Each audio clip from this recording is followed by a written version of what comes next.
Chapter 1. It was one of those exceptional months of May, which one experiences only 2 or 3 times in one's life, and which have the brilliance, the taste, and the scent of childhood memories. Maigret called it a coral May, for it reminded him both of his first communion and of his first springtime in Paris, when everything seemed new and wonderful, in the street, in the bus, in the office. He would suddenly come to a halt, struck by a distant sound, by a gust of warm air, by the bright splash of color of a blouse which took him back 20 or 30 years.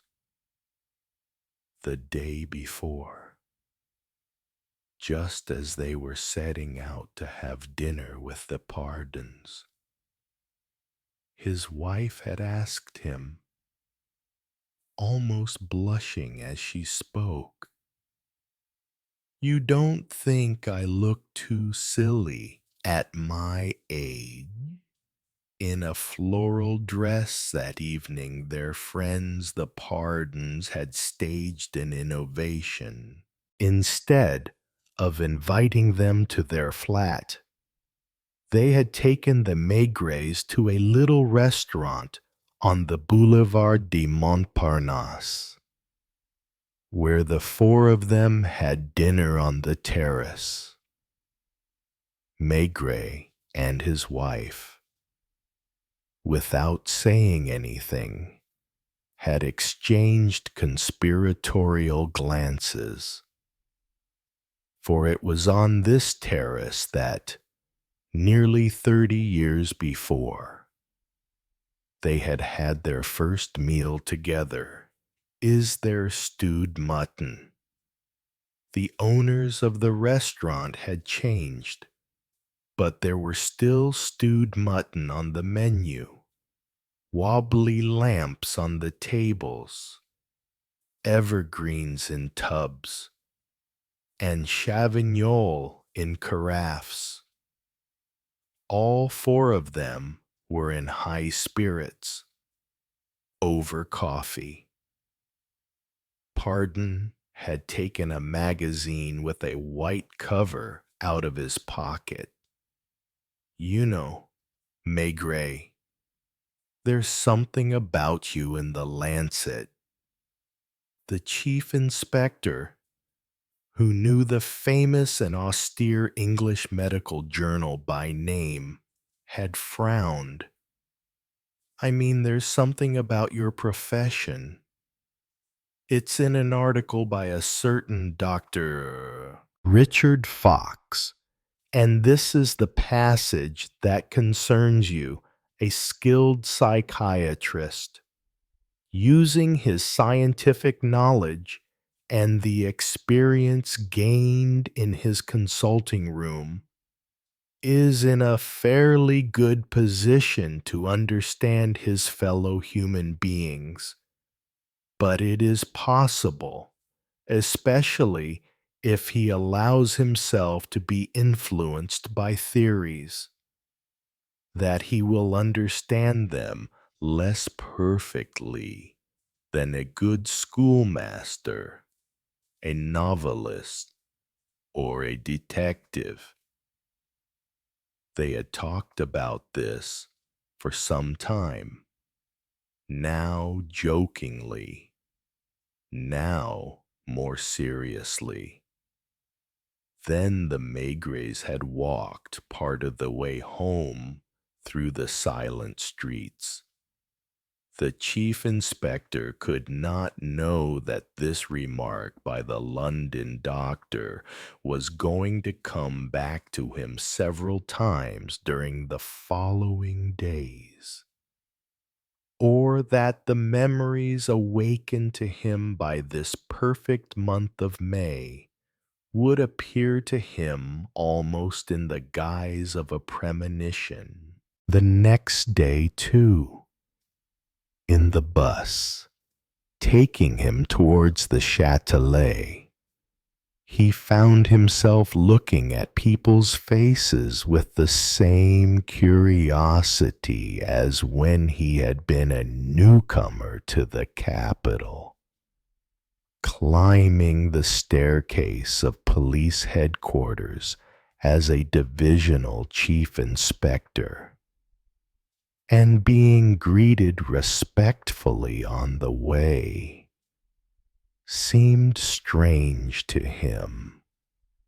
Was it so long since the time when, very much overawed, he had first entered this service whose chiefs still struck him as legendary beings he felt at once gay and melancholy?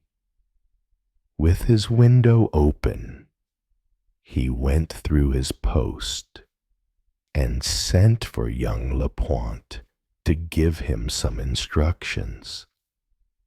In 25 years, the Seine had not changed, neither the boats passing by, nor the anglers sitting in the same places as if they had never budged. Puffing at his pipe, he was doing his housework, as he put it, clearing his desk of the dossiers piling up on it, and dealing with unimportant business. When the telephone rang, "Can you come and see me for a moment?" Maigret asked the director.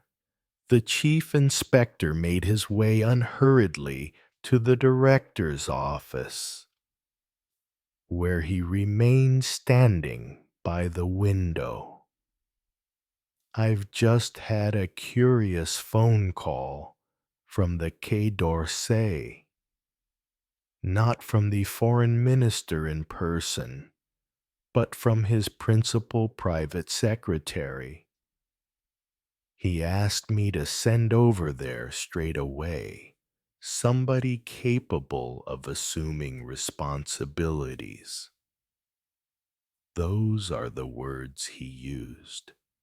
"An inspector?" I asked. "Somebody of a higher rank would be preferable. It's probably something to do with a crime." The two men looked at one another with a hint of malice in their eyes, for neither of them had a high regard for ministries of any sort, least of all a ministry as starchy as the Foreign Office. "I thought that you would like to go yourself. Perhaps it would be best." The director picked up a paper from his desk and held it out to Maigret. "You have to ask for a certain Monsieur Cormier. He is expecting you." "Is he the principal private secretary?" "No. He is the person who is handling the case. Shall I take an inspector along with me?" "I don't know anything more about the business than what I have just told you. Those people like being mysterious." Maigret finally picked on Janvier to accompany him, and the two of them took a taxi. At the Quai d'Orsay, they were not directed towards the great staircase, but towards a narrow, unprepossessing staircase at the back of the courtyard, as if they were being shown in by the side door or the tradesman's entrance. They wandered along the corridors for quite a while before finding a waiting room where an usher wearing a chain, unimpressed by the name of Maigret, made him fill in a form. At last they were shown into a room where an official, very young and dapper, was standing silent and motionless opposite an old woman as impassive as himself. One had the impression that they had been waiting like that for a long time, probably since the telephone call from the Quai d'Orsay to police headquarters. Chief Inspector Maigret, the latter, introduced Janvier, to whom the young man granted only a distant glance. Not knowing what the trouble was, I took the precaution of bringing along one of my inspectors. Take a seat. Young Cromier was trying hard to look important, and there was something very Foreign Office about his condescending manner of speaking. If the K got in touch straight away with police headquarters, he pronounced the word K as if he were talking about some sacrosanct institution. It was because, Chief Inspector, we are faced with a somewhat exceptional situation. While looking at him, Maigret also kept an eye on the old woman, who was apparently deaf in one ear, for she bent forward to hear better, cocking her head to one side and watching the movements of the men's lips. Mademoiselle, Cromier consulted a form on his desk. Mademoiselle Larieux is the maidservant, or the housekeeper, of one of the most distinguished of our former ambassadors, the Count de Saint-Hilaire, of whom you must have heard. Maigret remembered having seen the name in the papers, but that struck him as going back a very long time, since he retired about 12 years ago. The Count de Saint-Hilaire had been living in Paris, in his flat in the Rue Saint-Dominique.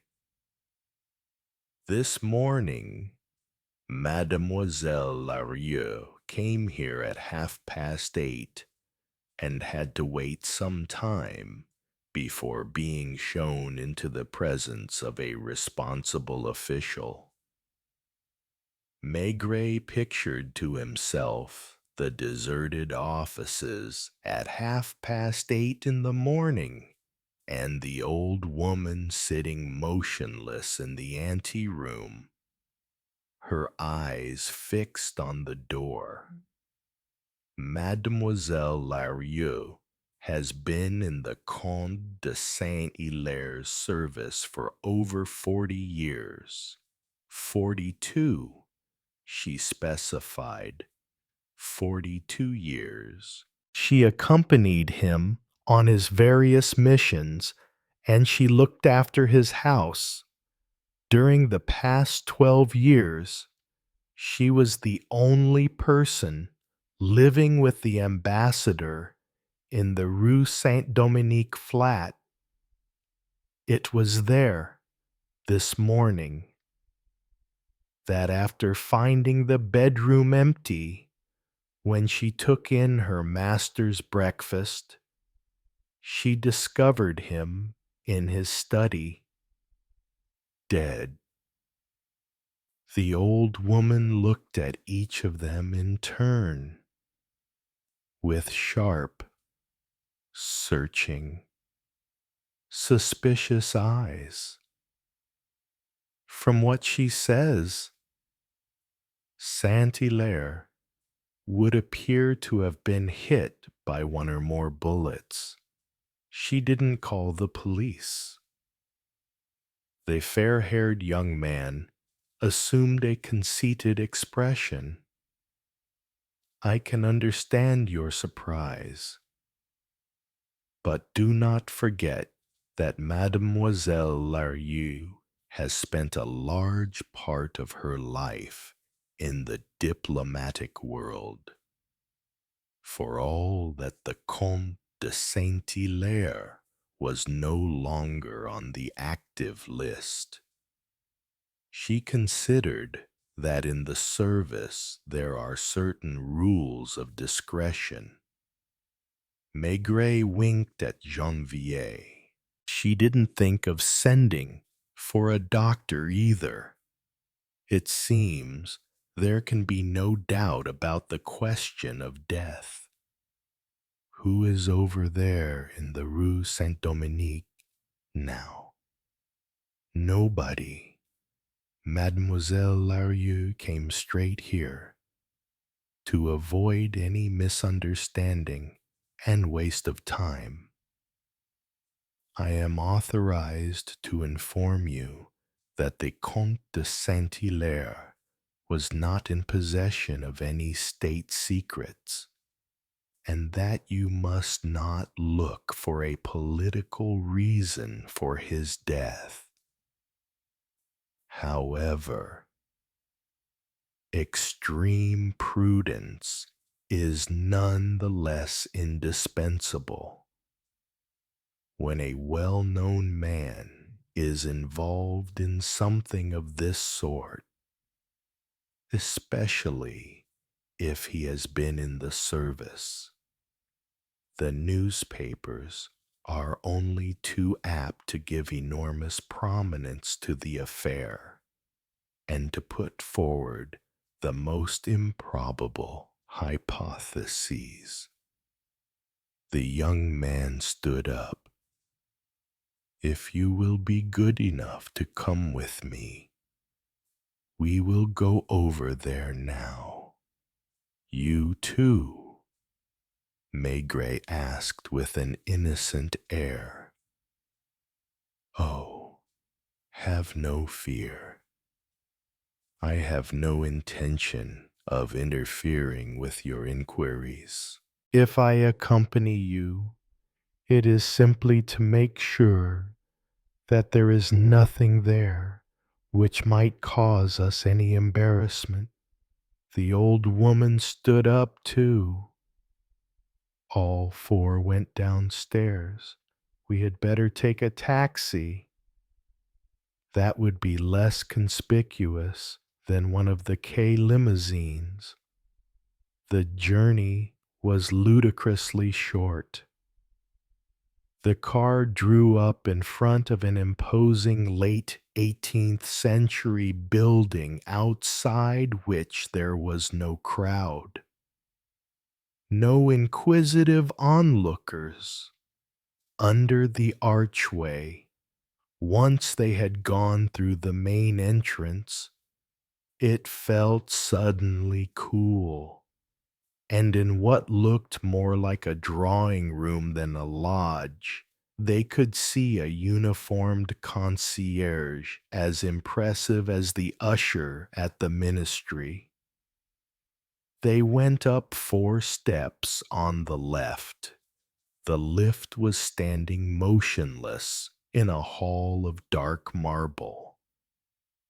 The old woman took a key out of her handbag and opened a walnut door. This way, she led them along a corridor to a room which obviously overlooked the courtyard, but where the shutters and the curtains were closed. It was Mademoiselle Larieux who turned on the electric light, and beside a mahogany desk they saw a body lying on the red carpet. The three men removed their hats in a single movement, while the old servant looked at them with an almost defiant air. "What did I tell you?" she seemed to be muttering. Sure enough, there was no need to bend over the body to see that the Count de Saint-Hilaire was well and truly dead. One bullet had entered by way of the right eye, blowing open the skull, and judging by the tears in the black velvet dressing gown and by the blood stains, other bullets had struck the body in several places. Monsieur Cormier was the first to go up to the desk. You see this? It would appear that he was busy correcting proofs. He was writing a book, his memoirs.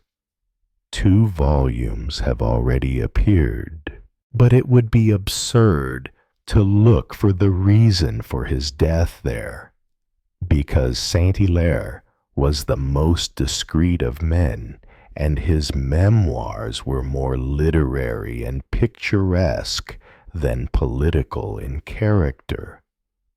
Cormier was talking in flowery language, listening to himself talk, and Maigret began to feel irritated. There they were, the 4 of them, in a room with the shutters closed, at 10 o'clock in the morning, while the sun was shining outside, looking at an old man's disjointed, blood-spattered body. "I suppose," muttered the chief inspector, not without a certain irony, "that in spite of everything, this is still a matter for the public prosecutor." There was a telephone on the desk, but he preferred not to touch it. "Janvier, go and phone from the lodge. Get the prosecutor and the local police inspector." The old woman kept looking at them, one after another, as if it were her job to watch them. Her eyes were hard, with no sympathy, no human warmth in them. "What are you doing?" asked Maigret, seeing the man from the Quai d'Orsay opening the doors of a bookcase. "I am just having a look," he added, with a self-assurance that was unpleasant in a young fellow of his age. "It is my duty to make quite sure that there aren't any papers here the divulgation of which would be inopportune." Was he as young as he looked? To what service did he belong, in fact? Without waiting for the chief inspector's permission, he examined the contents of the bookcase, opening files and putting them back one after another.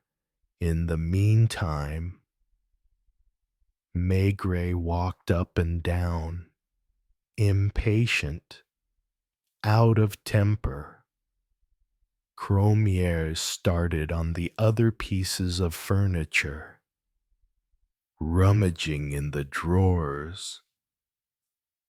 and the old woman remained standing by the door, with her hat on and her bag in her hand. "Will you take me to his bedroom?" She went in front of the man from the quay, while Maigret stayed in the study, where Janvier soon joined him. "Where are they?" "In the bedroom. What are we doing?" "For the moment, nothing. I'm waiting for the young gentleman to be good enough to leave the place to us." It was not just Cromière who irritated the chief inspector. It was also the way in which the case presented itself, and perhaps, above all else, the unfamiliar atmosphere into which he had suddenly been plunged. "The local inspector will be here in a minute. You've phoned the Criminal Records Office. Mowers is on the way with his men. And the public prosecutor, I've phoned them too."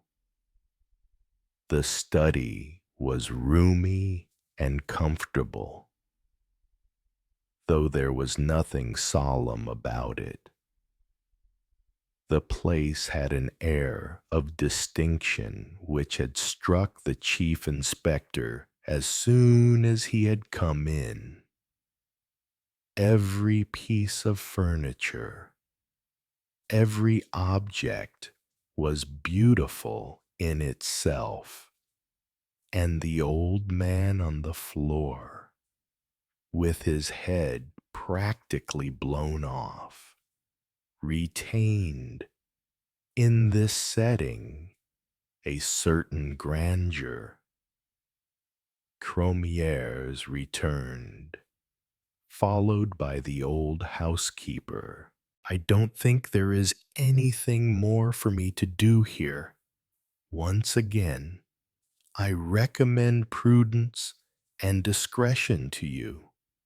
It cannot be a case of suicide, seeing that there is no weapon in the room. We are agreed on that point. I presume, as to whether a theft has been committed, I leave that to you to discover. In any case, it would be regrettable if the press were to give undue prominence to this affair." Maigret looked at him in silence. "I shall ring you up, if you don't mind, to find out what news you have."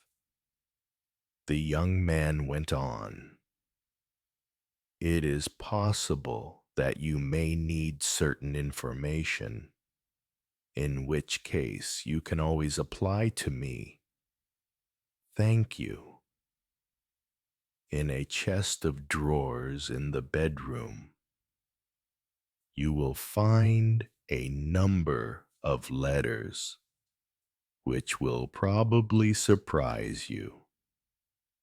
It is an old story which everybody knows at the Quai d'Orsay, and which has nothing to do with this affair." He retired regretfully. "I count on you."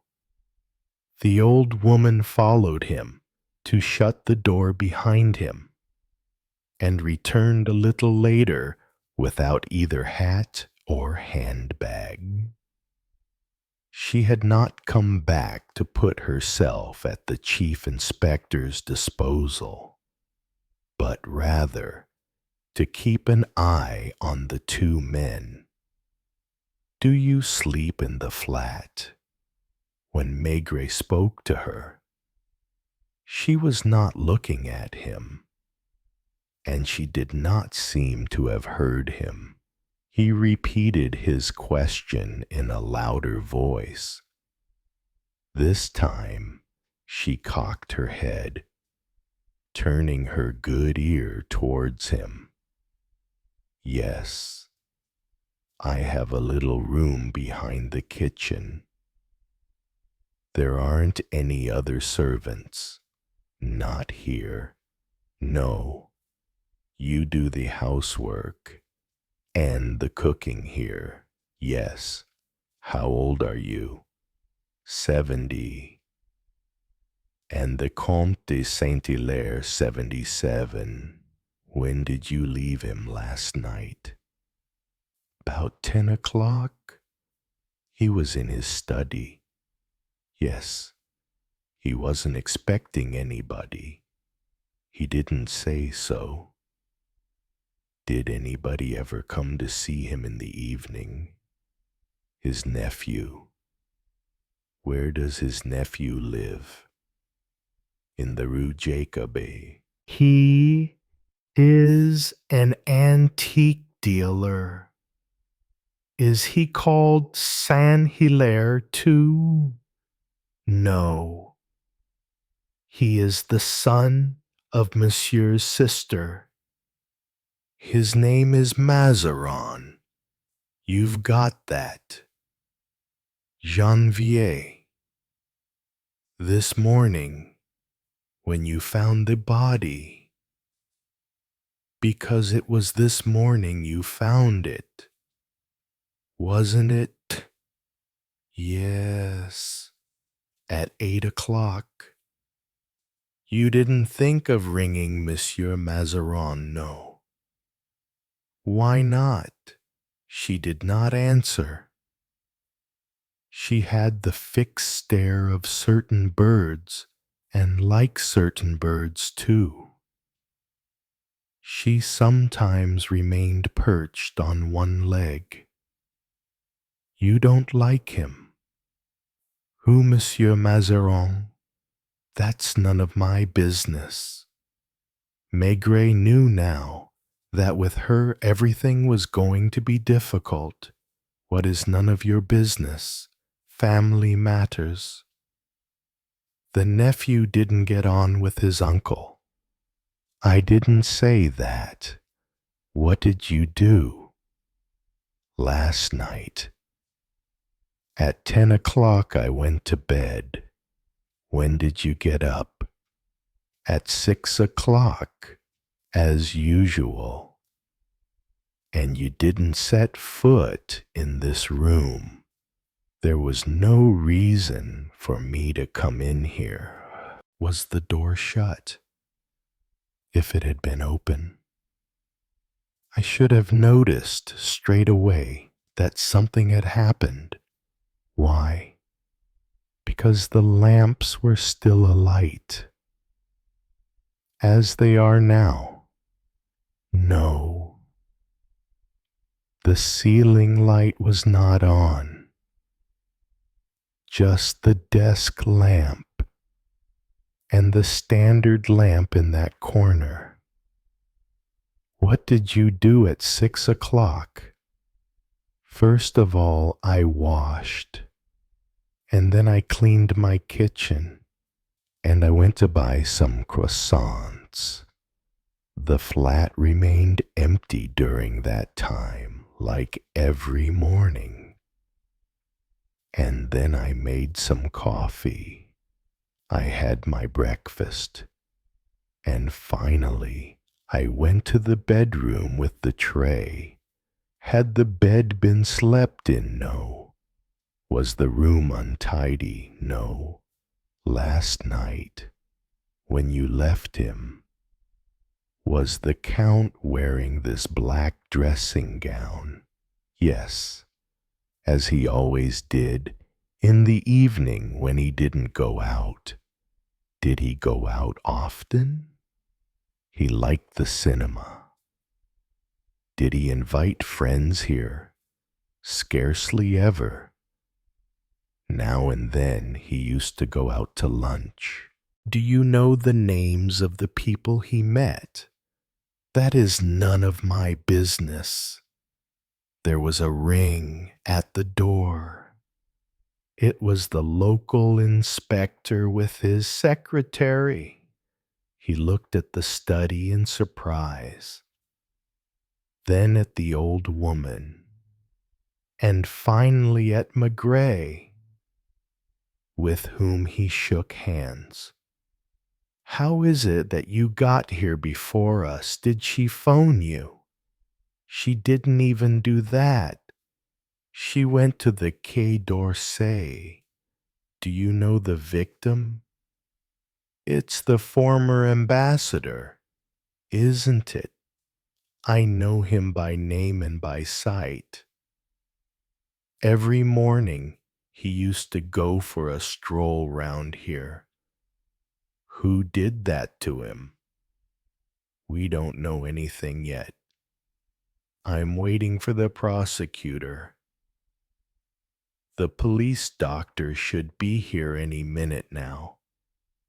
Nobody touched the furniture or anything else in the room."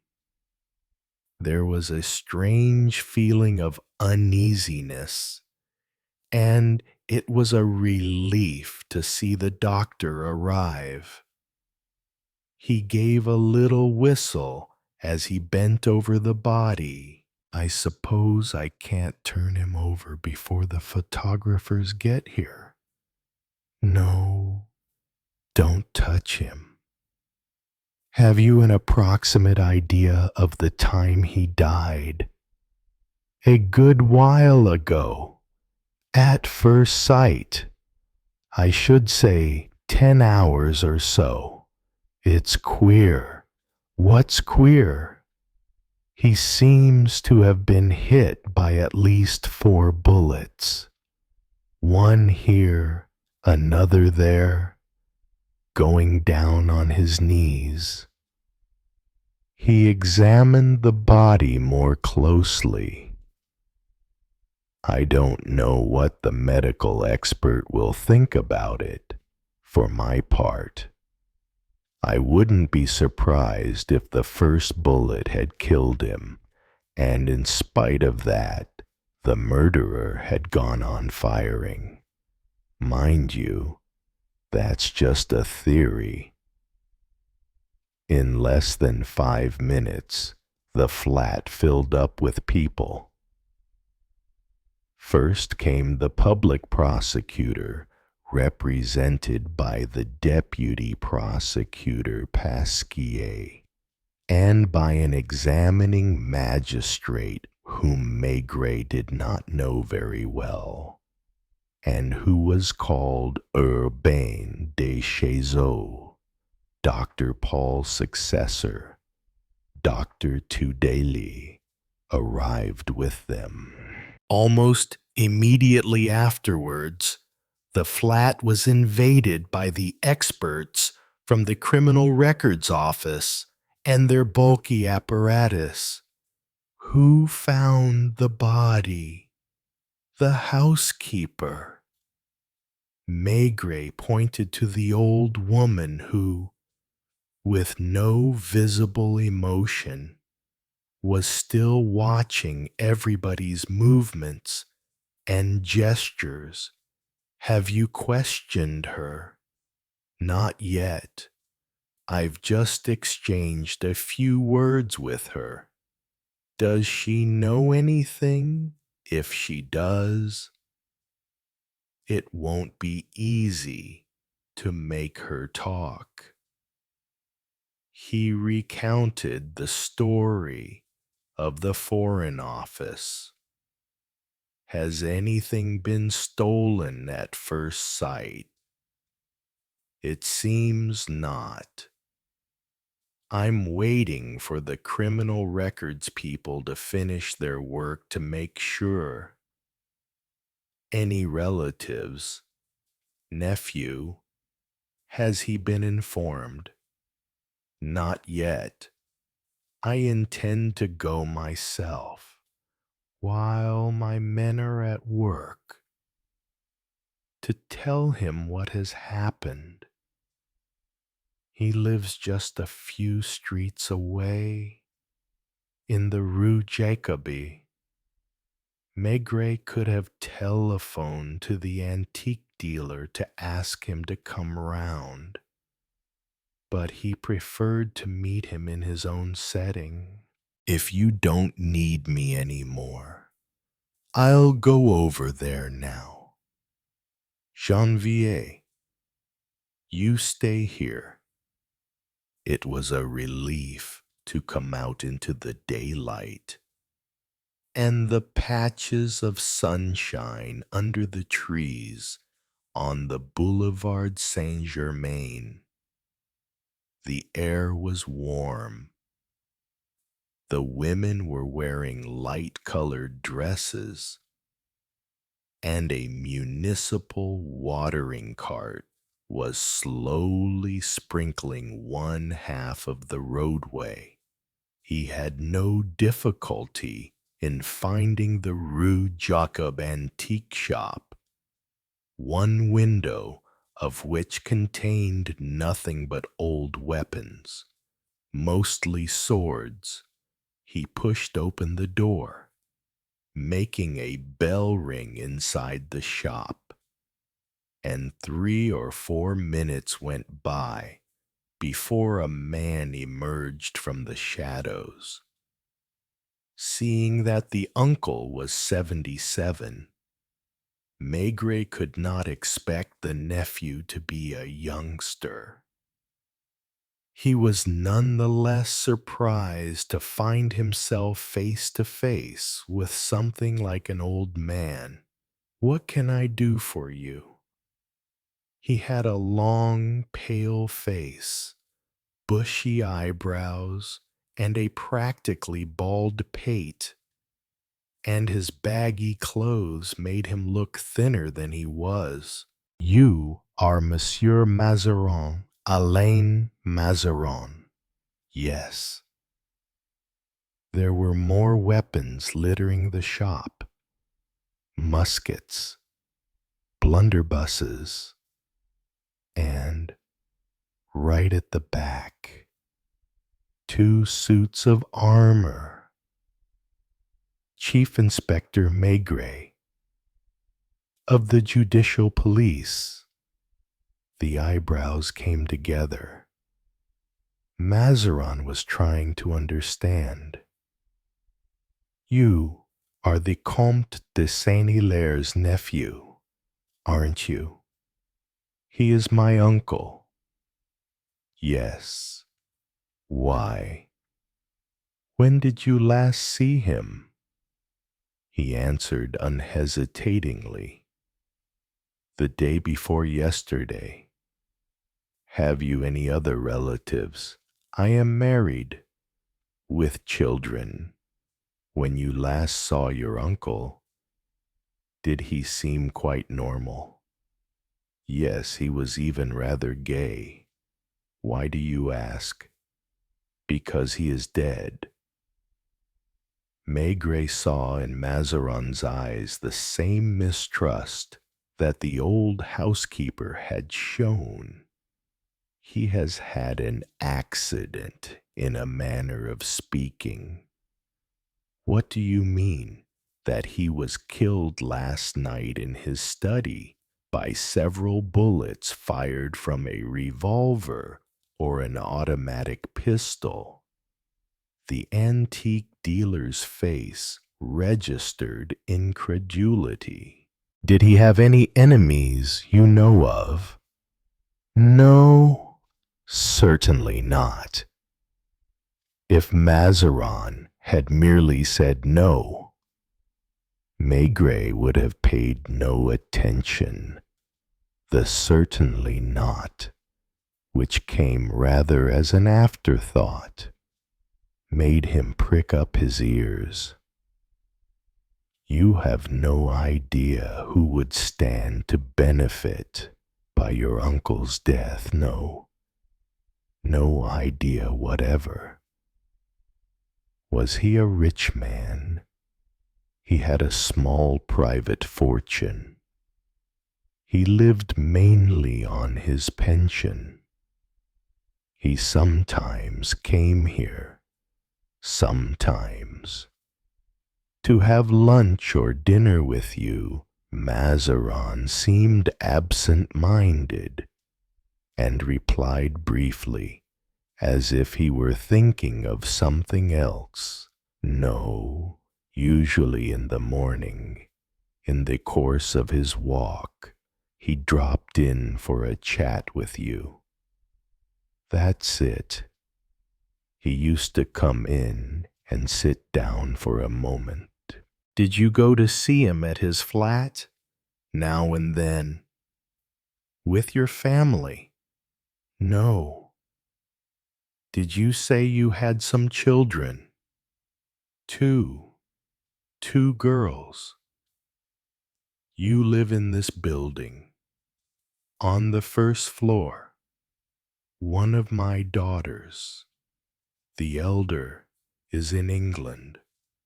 The other, Marcel, lives with her mother. You don't live with your wife. Not for some years now. You are divorced. No. It's rather complicated. Don't you think we ought to go over to my uncle's? He went to look for his hat in the half-light of the back shop, hung a notice saying that he was out on the door, locked up, and followed Maigret along the pavement. Do you know how it happened? He asked. You could tell that he was anxious, worried. I know next to nothing. Was anything stolen? I don't think so. There was no sign of disorder in the flat. What does Jacquette say? You are talking about the housekeeper. Yes, that's her Christian name. I don't know if it's her real name, but she has always been known as Jacquette. You don't like her. Why do you ask me that? She doesn't seem to like you. She doesn't like anybody except my uncle. If it had been left to her to decide, nobody would ever have been allowed into that flat. Do you think she would have been capable of killing him? Mazarin looked at him in astonishment. Killing him her. The idea obviously struck him as utterly ridiculous. And yet, a moment later, he found himself thinking again, no, it isn't possible. You hesitated. Because of her jealousy. You mean to say that she was in love with him? She hasn't always been an old woman. You think that they were once. It's probable. I wouldn't swear to it. With a man like my uncle, it's hard to tell. You've seen the photographs of Jacquette when she was young. I haven't seen anything yet. You'll see. It's all very complicated, especially happening just now. What do you mean by that? Alain Mazarin looked at Maigret with a certain weariness and sighed. I see that you don't know anything. What ought I to know, I wonder? It's a tiresome story. Have you found the letters? I'm just beginning my inquiries. Today is Wednesday, isn't it? Maigret nodded. Day of the funeral. whose funeral the Prince de V is. You'll understand when you have read the letters. They reached the Rue Saint-Dominique just as the criminal records car was leaving, and Moyers gave a wave of the hand to Maigret. Chapter 2. What are you thinking about? Chief Janvier was surprised at the effect produced by this question, which he had asked simply to break a rather lengthy silence. It seemed as though the words had not penetrated straight away to Maigret's brain, that they were just so many sounds which he had to put in order before he could make out what they meant. The chief inspector looked at his companion with big, vague eyes and an air of embarrassment, as if he had just given away a secret of his. About these people, he murmured. Clearly, he was not talking about those who were lunching all around them in this Rue de Bourgogne restaurant, but about the others, those of whom they had never heard the day before, and whose secret lives it was their job to discover today. Every time he bought a suit, an overcoat, or a pair of shoes, Maigret wore them first of all in the evening to go for a stroll with his wife through the streets of the district, or else to go to the cinema. I need to get used to them, he would say to Madame Maigret when she teased him affectionately. It was the same when he was immersing himself in a new case. Other people did not realize this. On account of his massive silhouette and the calm expression on his face which they took for self-assurance. In fact, he was going through a more or less prolonged period of hesitation, uneasiness, even timidity. He had to get used to an unfamiliar setting, to a house, to a way of life, to people who had their own particular habits, their own way of thinking and expressing themselves. With certain categories of human beings, it was relatively easy. For instance, with his more or less regular customers, or with people like them. With others, he had to start from scratch every time, especially as he distrusted rules and ready-made ideas. In this new case, he was laboring under an additional handicap. He had made contact that morning with a world which was not only very exclusive, but which for him, on account of his childhood, was situated on a very special level. He realized that all the time he had been in the Rue Saint-Dominique, he had failed to show his usual confidence. He had behaved awkwardly. His questions had been guarded and clumsy. Had Janvier noticed? If so, it had certainly not occurred to him that this was the effect of a distant period In Maigret's past, the years spent in the shadow of a chateau of which his father had been steward, and where, for a long time, the Comte and Comtesse de Saint-Fiacre had been, in his eyes, creatures of another species for lunch.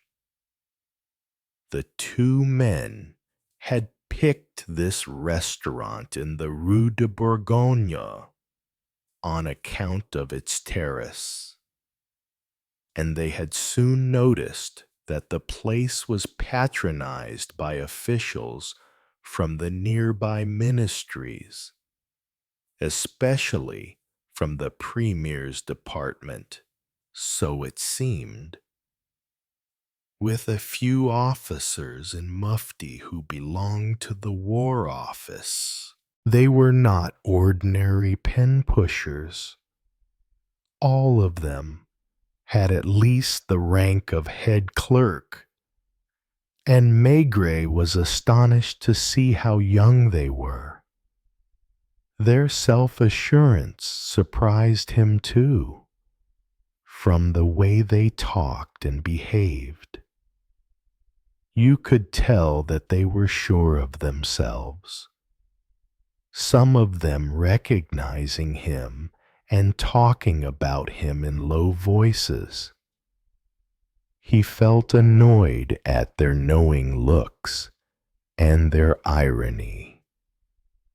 Did the people at the Quai des Orfèvres, who were ministry officials too, give the same impression of knowing all the answers? This was what he had been thinking about when Janvier had roused him from his reverie, about the morning in the Rue Saint-Dominique, about the dead man, that Comte Armand de Saint-Hilaire, an ambassador for so many years, who had just been murdered at the age of 77, about the strange Jacquette Larrieux and her little staring eyes, which penetrated to the very depths of his being while she listened to him, her head cocked to one side, watching every movement of his lips, and finally, about the pale and flabby Alain Mazarin, all alone in his Rue Jacob shop, among his swords and his suits of armor, whom Maigret could not manage to class in any known category. What were the terms used by the English doctor in the article in the Lancet? He could not remember. It was something to the effect that a first-class schoolmaster, a novelist, and a detective were in a better position than a doctor or a psychiatrist to understand other people. Why did the detective come last? After the schoolmaster, and particularly after the novelist.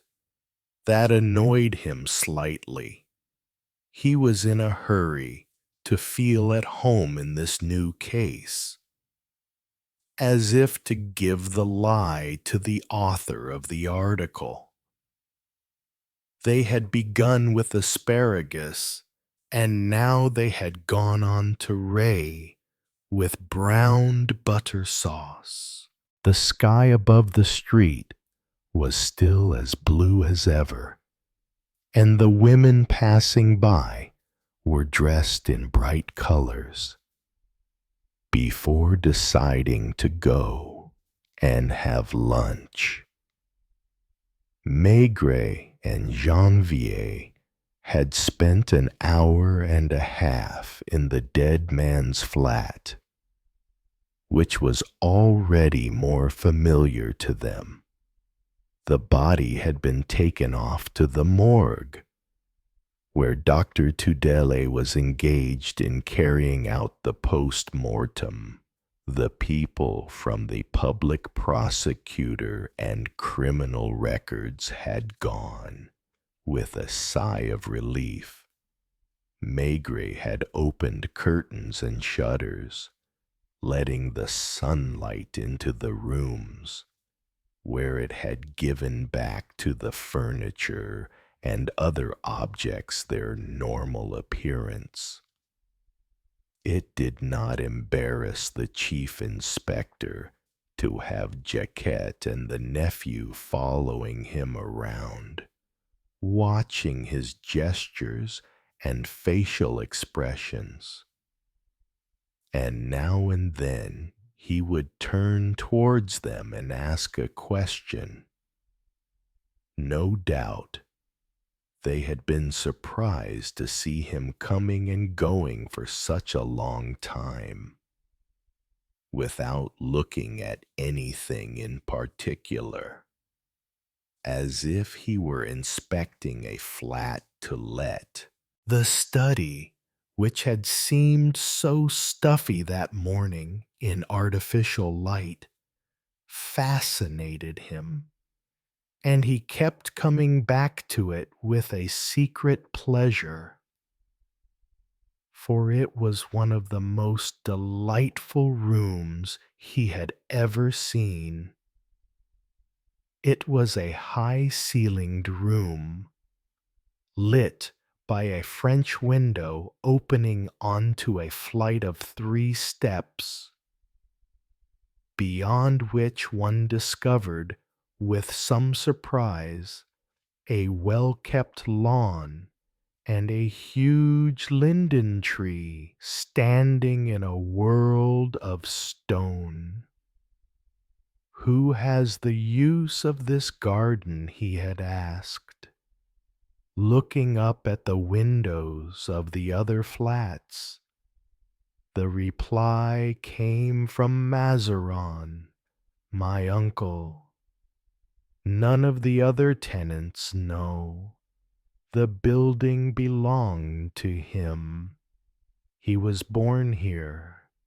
His father, who was still quite rich, occupied the ground floor and the first floor. When he died, my uncle, who had already lost his mother, kept this small flat and the garden for himself. This little detail was significant.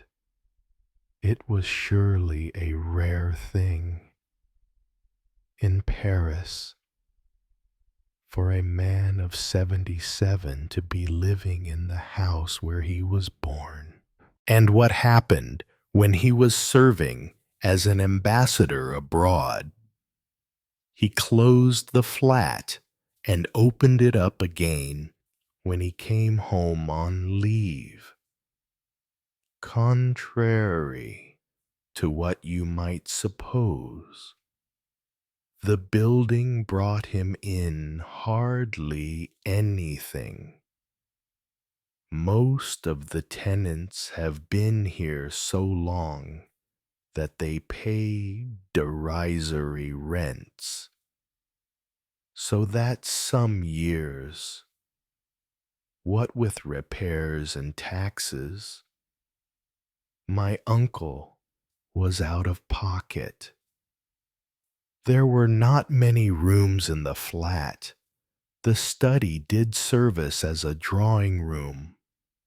Next to it was a dining room, opposite the kitchen, and overlooking the street there was a bedroom and a bathroom. "Where do you sleep?" Maigret had asked Jacquette. She made him repeat his question, and he began to think that this was an idiosyncrasy of hers. "Behind the kitchen."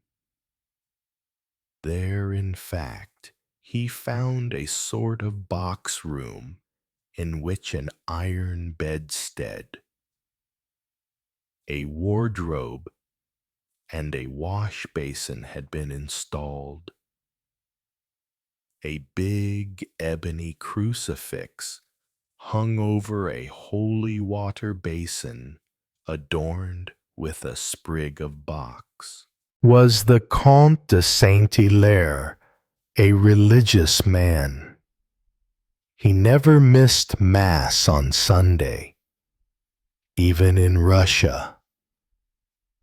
What struck him most of all was a subtle harmony, a distinction which Maigret would have been hard put to it to define. The various pieces of furniture were of different styles, and no attempt had been made to form an ensemble. Every room was none the less beautiful in itself. Each had acquired the same patina, the same personality. The study was almost entirely lined with bound volumes, while other books in white or yellow covers were arranged on shelves in the corridor. Was the window shut when you found the body? It was you who opened it. I didn't even touch the curtains. And the bedroom window, that was shut too. Monsieur le Comte was sensitive to the cold. Who had the key to the flat? He and I. Nobody else. Janvier had questioned the concierge. The little door cut out of the main door stayed open until midnight.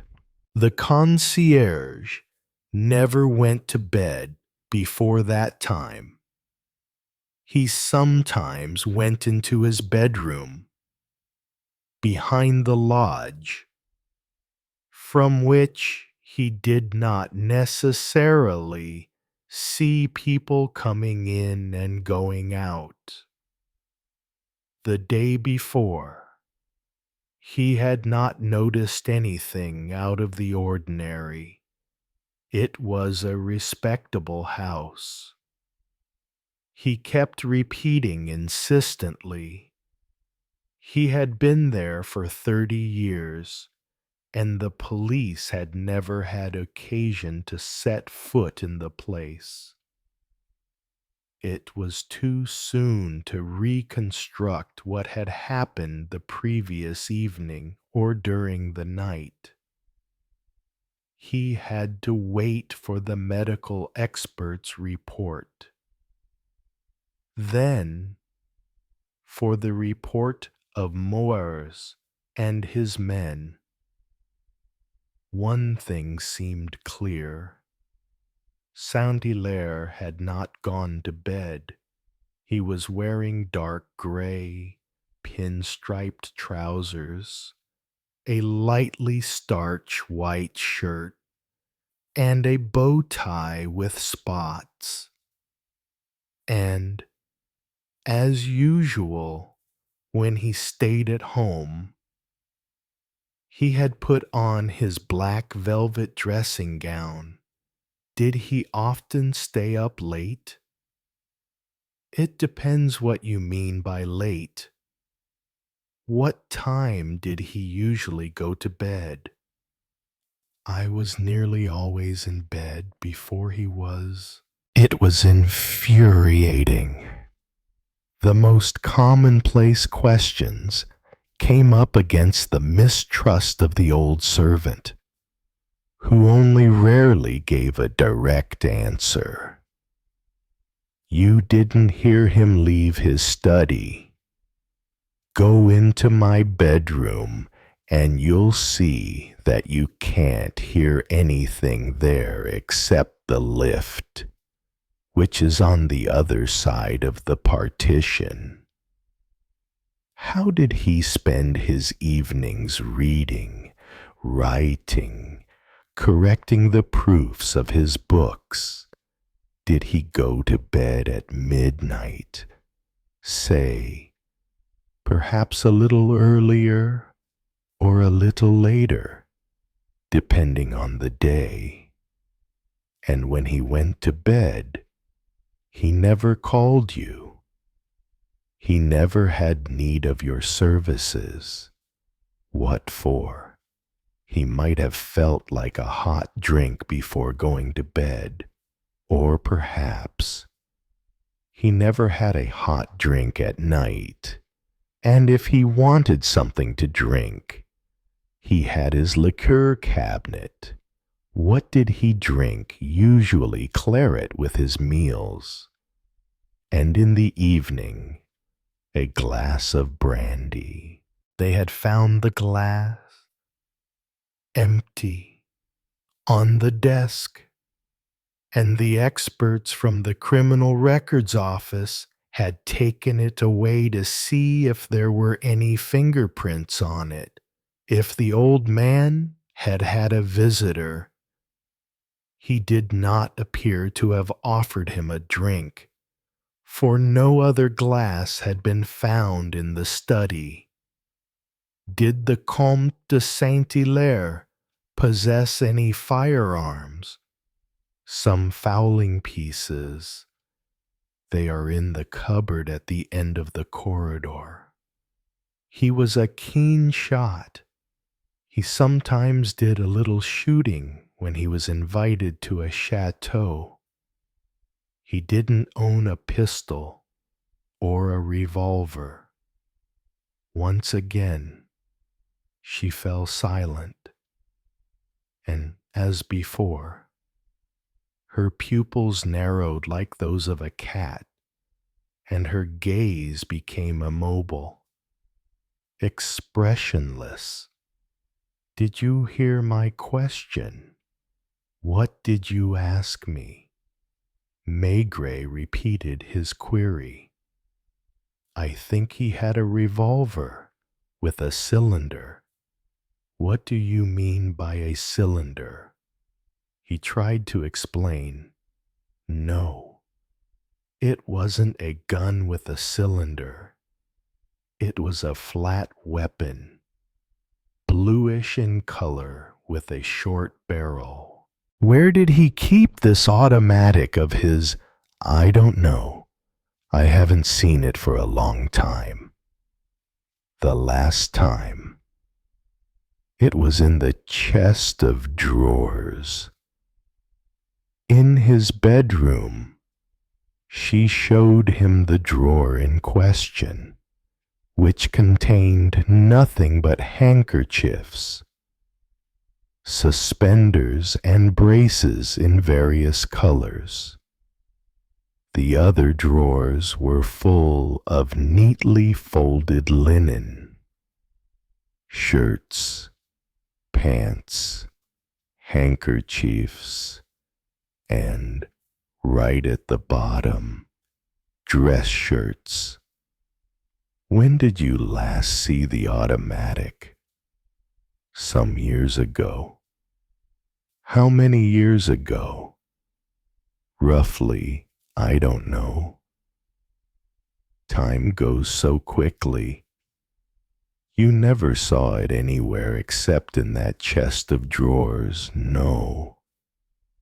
Perhaps he had put it in one of the drawers in his desk. I never opened those drawers, and in any case, they were always locked. Do you know why? Why do people lock pieces of furniture? He distrusted you. Certainly not. Whom then? Don't you ever lock anything? You. There was a key. Sure enough. A highly ornamental bronze key which opened the drawers of the Empire desk. The contents revealed nothing, except that Saint-Hilaire, like everybody else, accumulated useless little objects. Some old empty wallets, for instance. 2 or 3 gold-rimmed amber cigar holders, which had not been used for a long time. A cigar cutter. Some drawing pins and paper clips. And pencils in every conceivable color.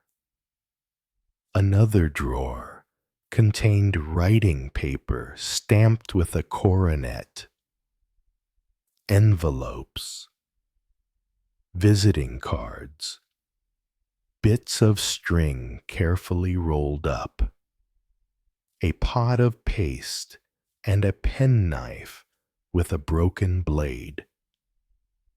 The copper trellis-work doors of one bookcase were lined with green cloth. Inside, there were no books, but instead, on every shelf, bundles of letters neatly tied with string, with a label bearing a date attached to each bundle. This is what you were talking about earlier. Maigret asked Alain Mazarin. The nephew nodded. You know who wrote these letters? He nodded again. Was it your uncle who told you about them? I don't know if he ever mentioned them to me, but everybody knows about them. What do you mean by everybody? In diplomatic circles, in society. Have you ever had occasion to read any of these letters? Never. You can leave us and go and cook your lunch. Maigret said to Jacquette, if you think I'm going to eat on a day like this, leave us all the same. You can certainly find something to do. She was obviously reluctant to leave him alone with the nephew. Several times, he had intercepted glances of something like hatred, which she had surreptitiously shot at him. You understand. I know that it is none of my business, but what a person's letters are sacred. Even if they can help in tracking down a murderer, they won't help you to do anything. I shall probably need you soon. In the meantime, he glanced at the door, and Jacquette reluctantly withdrew. How indignant she would have been if she had been able to see Maigret taking the Count de Saint-Hilaire's place behind the desk on which Janvier was arranging the bundles of letters. Sit down, Maigret said to Mazarin. You know whom this correspondence is from. Yes. You will doubtless find that all the letters are signed ici. Who is ici? Isabelle de Vie. My uncle always called her ici. She was his mistress. Why did Maigret think that Mazarin looked like a sacristan? As if sacristans had a particular type of face, Mazarin, too, like Jacquette, allowed a certain time to elapse before answering his questions. It seems they were never lovers. Maigret untied the string round a bundle of yellowed letters dating from 1914, a few days after the outbreak of war. How old is the princess?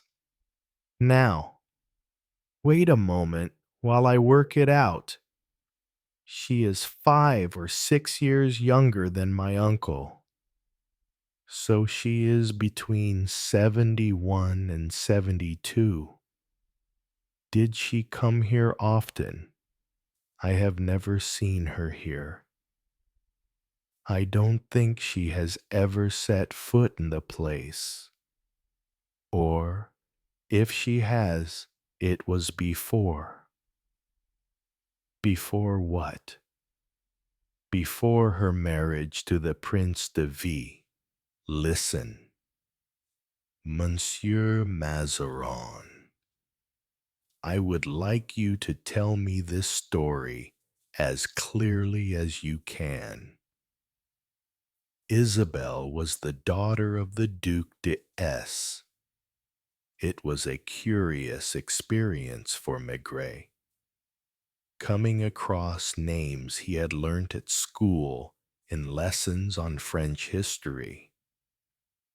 Well, my uncle was 26 when he met her. About 1910.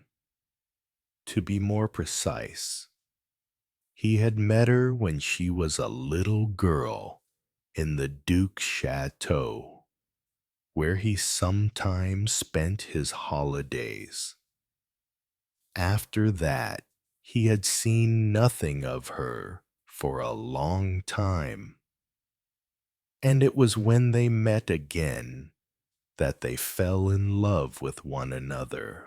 Your uncle had already lost his father 2 years before. Was there anything left of the family fortune? Just this house and a little landed property in Salone. Why didn't they get married, I don't know. Possibly because my uncle was just starting his career in the service and he had been sent to Poland as second or third secretary to the ambassador. Were they engaged? No. Maigret felt a certain embarrassment as he looked through the letters spread out in front of him. Contrary to his expectations, they were not love letters. The girl who had written them recounted, in quite a lively style, the day-to-day happenings of her own life and the life of Parisian society. She did not use the familiar tu form with her correspondent, whom she called her great friend, and she signed the letters, Your faithful Issy, what happened next before the war. I'm talking about the War of 1914. In 1912, unless I'm mistaken, Isabelle married the Prince de V. Was she in love with him? By all accounts, no. People even say that she told him so to his face. All I know about it is from hearing my father and mother talking about it when I was a child. Your mother was the Count de Saint-Hilaire's sister. Yes, she didn't marry into her own class. She married my father, who was a painter who enjoyed a certain vogue at the time. He is almost completely forgotten now, but there is still a canvas of his in the Luxembourg later on. In order to earn a living, he became a picture restorer during this part of the morning. Maigret had had the impression that he was having to drag out every scrap of truth almost by force. He could not manage to obtain a clear picture. These people seemed unreal to him, as if they had come out of a 1900 novel. If I understand correctly, Count de Saint-Hilaire didn't marry Isabelle because he wasn't rich enough, I suppose so. That's what I was always told, and it seems the likeliest explanation. So she married the Prince de V, whom you say she didn't love, and she was honest enough to tell him so. It was an arrangement between two great families, between two great names. Hadn't it been the same in the old days with the Saint Fiacre? And when it had been a question of finding a wife for her son, hadn't the old countess turned to her bishop for help? Did the couple have any children? One child, a boy. After they had been married several years, what became of him? Prince Philippe must be 45 now.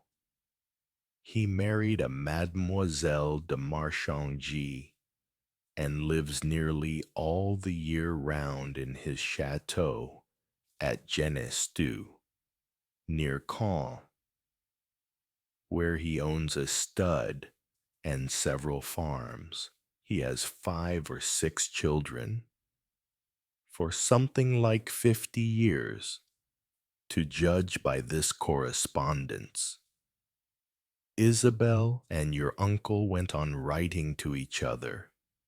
Practically every day, they sent each other letters several pages long. Did the husband know that this was going on? So they say. Did you know him? Only by sight. What sort of man was he? A man of the world and a collector of what metals? Snuff boxes. Did he mix very much with other people? He entertained once a week in his Rue de Varenne house, and in autumn at his chateau at Saint-Sauveur en Bourbonnais. Maigret had pulled a wry face.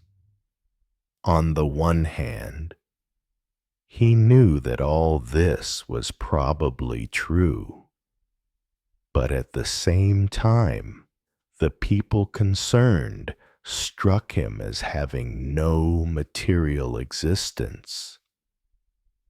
The Rue de Varenne, he pointed out, is only 5 minutes' walk from here. All the same, I'd be ready to swear that for 50 years my uncle and the princess never met, although they wrote to each other every day. You've got the letters in front of you, and the husband knew all about it. Isabelle would never have agreed to conduct a correspondence behind his back. Maigret felt almost tempted to lose his temper, as if somebody had been poking fun at him. And yet there the letters were, before his very eyes, full of revealing passages. This morning, at 11 o'clock, the Abbé Gauge called to see me and we talked a great deal about you. It is a comfort to me to know that the bonds which join us are of a sort that men are powerless to break. Is the princess very devout? She has had a chapel consecrated in her house in the Rue de Varennes, and her husband. He was a Catholic too. He had mistresses, so they say. Another letter from a more recent bundle. I shall be grateful to Hubert, having understood. I suppose that Hubert is the Prince de V, yes. He was once a staff officer at the cavalry school of Saumur. Every morning he went riding in the Bois de Boulogne until last week, when he was thrown from his horse. How old was he? 80. In this case, there was nobody but old people, with relations between them which did not seem human. You are quite sure about all that you have told me, Monsieur Mazarin. If you have any doubts, ask anybody you like. Anybody in a world of which Maigret had only a vague and doubtless inaccurate idea. Let's continue. He sighed wearily. This is the prince who, you told me earlier, has just died on Sunday morning. Yes, it was in all the papers. He died from the effects of his riding accident, and the funeral is taking place at this very moment at Sainte Clotilde. He never had anything to do with your uncle, not as far as I know. And what happened if they met at some social gathering? I imagine they avoided frequenting the same salons and the same clubs. They hated each other. I don't think so. Did your uncle ever talk to you about the prince? No. He never mentioned him. And what about Isabel? He told me a long time ago that I was his sole heir, and that it was a pity I didn't bear his name. It saddened him, too, that I had 2 daughters and no son. If I had had a son, he added, he would have applied for a decree allowing the latter to bear the name Saint-Hilaire. So, you are your uncle's sole heir. Yet, but I haven't finished what I was telling you. Indirectly, without mentioning any names, he spoke to me that day of the princess. He said something to this effect: I still hope to marry one day. Heaven knows when, but it will be too late to have any children. If I've understood you correctly, this is the situation. About 1910, your uncle met a girl whom he loved and who loved him. But they didn't get married because the Count de Saint-Hilaire was practically penniless. That's correct. 2 years later, when your uncle was in an embassy in Poland or somewhere else, young Isabel made a marriage of convenience and became the Princess d'Ar. She has a son.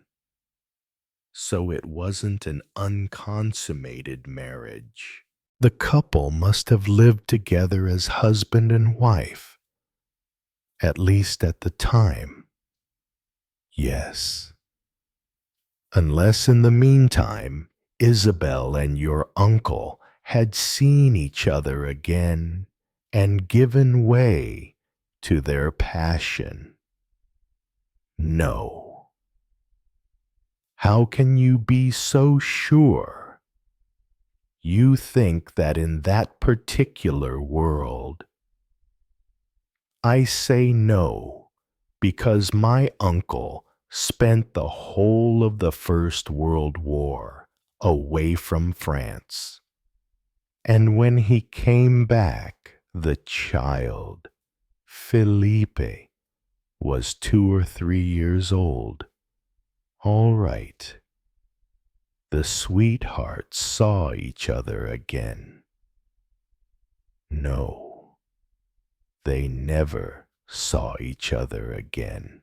I've already told you so, for 50 years.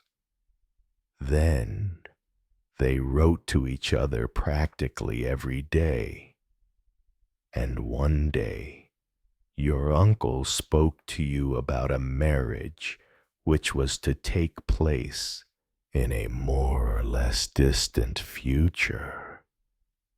Which means, I suppose, that he and Isabel were waiting for the prince to die in order to get married. I imagine so. Maigret mopped his forehead and looked at the linden tree outside the French window, as if he needed to resume contact with a more humdrum reality. Now we come to the epilogue. 10 or 12 days ago, the exact date doesn't matter. The 80-year-old prince was thrown from his horse in the Bois de Boulogne. On Sunday morning, he died from his injuries. Yesterday, Tuesday, that is to say 2 days later, your uncle was killed in his study. The consequence is that the two old people, who for 50 years had been waiting for the time to come when they could finally be joined together, won't be joined together after all. Is that right? Thank you, Monsieur Mazarin. Now will you please give me your wife's address? 23 Rue de la Pompe, at Passy. Do you know the name of your uncle's solicitor? His solicitor is Maître Aubonnet of the Rue de Villers-Excel, again a few hundred yards away. All these people, with the exception of Madame Mazarin, lived practically next door to one another, in the district of Paris, with which Maigret was least familiar. You are free to go now. I suppose I can always find you at your shop. I shan't be there very much this afternoon, because I shall have to make arrangements for the funeral and the announcement of my uncle's death. And first of all, I intend to get in touch with Maître Aubonnet. Mazarin had left reluctantly, and Jacquette, suddenly appearing from her kitchen, had gone to shut the door behind him. Do you need me at the moment? Not just now. It's lunchtime. We shall be back this afternoon. Am I obliged to stay here? Would you go? She had looked at him as if she did not understand. I asked you where you intended to go. Me nowhere. Where would I go? Indeed, on account of her attitude, Maigret and Janvier had not left straight away. Maigret had telephoned to the Quai des Orfèvres. Lucas, have you got somebody there who could come and spend an hour or two in the Rue Saint-Dominique, Torrance Fine? Tell him to take a car. With the result that while the two men were lunching, Torrance, for his part, was dozing in the Count de Saint-Hilaire's armchair. As far as they could see, nothing had been stolen from the flat. Nobody had broken in. The murderer had come in through the door. And since Jacquette swore that she had let nobody in, they were forced to conclude that the Comte himself had opened the door to his visitor. Was he expecting him, or was he not? He hadn't offered him a drink. They had found only one glass on the desk. Next to the bottle of brandy, would Saint-Hilaire have stayed in his dressing gown to receive a woman? Probably not, judging by the little they knew about him. So it was a man who had come to see him. The Count hadn't been suspicious of him since he had sat down at his desk in front of the proofs which he had been correcting a few minutes earlier. You didn't notice if there were any cigarette ends in the ashtray. I don't think so. No cigar stubs either. No. I bet you that before tonight we'll have a phone call from young Monsieur Cromier. He was another one who had the knack of getting Maigret's back up. The prince's funeral must be over by now. Probably. So Isabelle will be at home now in the Rue de Varennes, together with her son, her daughter-in-law, and her grandchildren. There was a silence. Maigret frowned as if he could not make up his mind about something.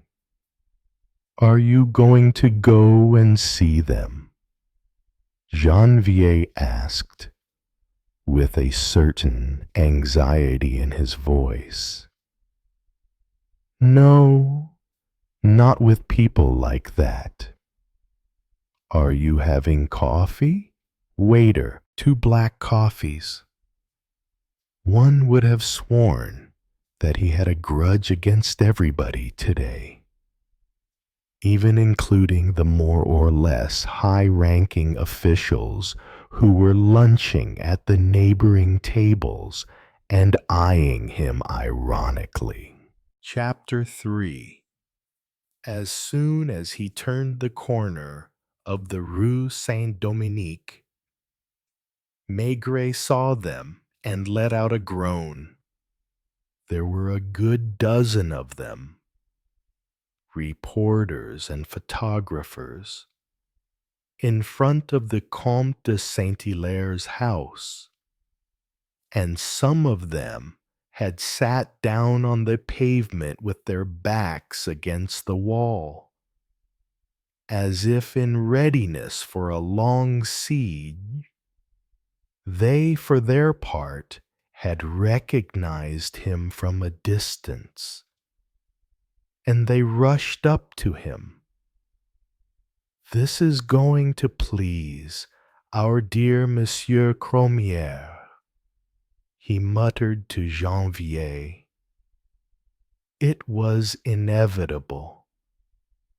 As soon as a case was reported to a local police station, there was always somebody who told the press, the photographers, who had dozens of pictures of him in their files. All took fresh shots of him, as if he looked different from the day before or any other day. The reporters started asking questions. These, fortunately, showed that they knew less about the case than might have been feared. "Is it suicide? Chief Inspector, have any documents disappeared?" "For the moment, gentlemen, I have nothing to say. Can we assume that it's probably a political affair?" They walked backwards in front of him, with their notebooks in their hands. "When will you be able to give us a statement? Perhaps tomorrow. Perhaps a week from now." He made the mistake of adding, "Perhaps never." He tried to correct the slip he had made. "I'm joking, of course. Now please help us by letting us work in peace." Is it true that he was writing his memoirs, so true that 2 volumes have already been published? A policeman in uniform was standing outside the door.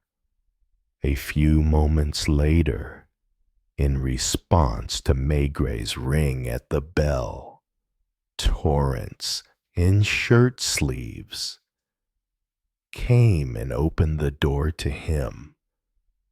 I had to send for a policeman. "Chief."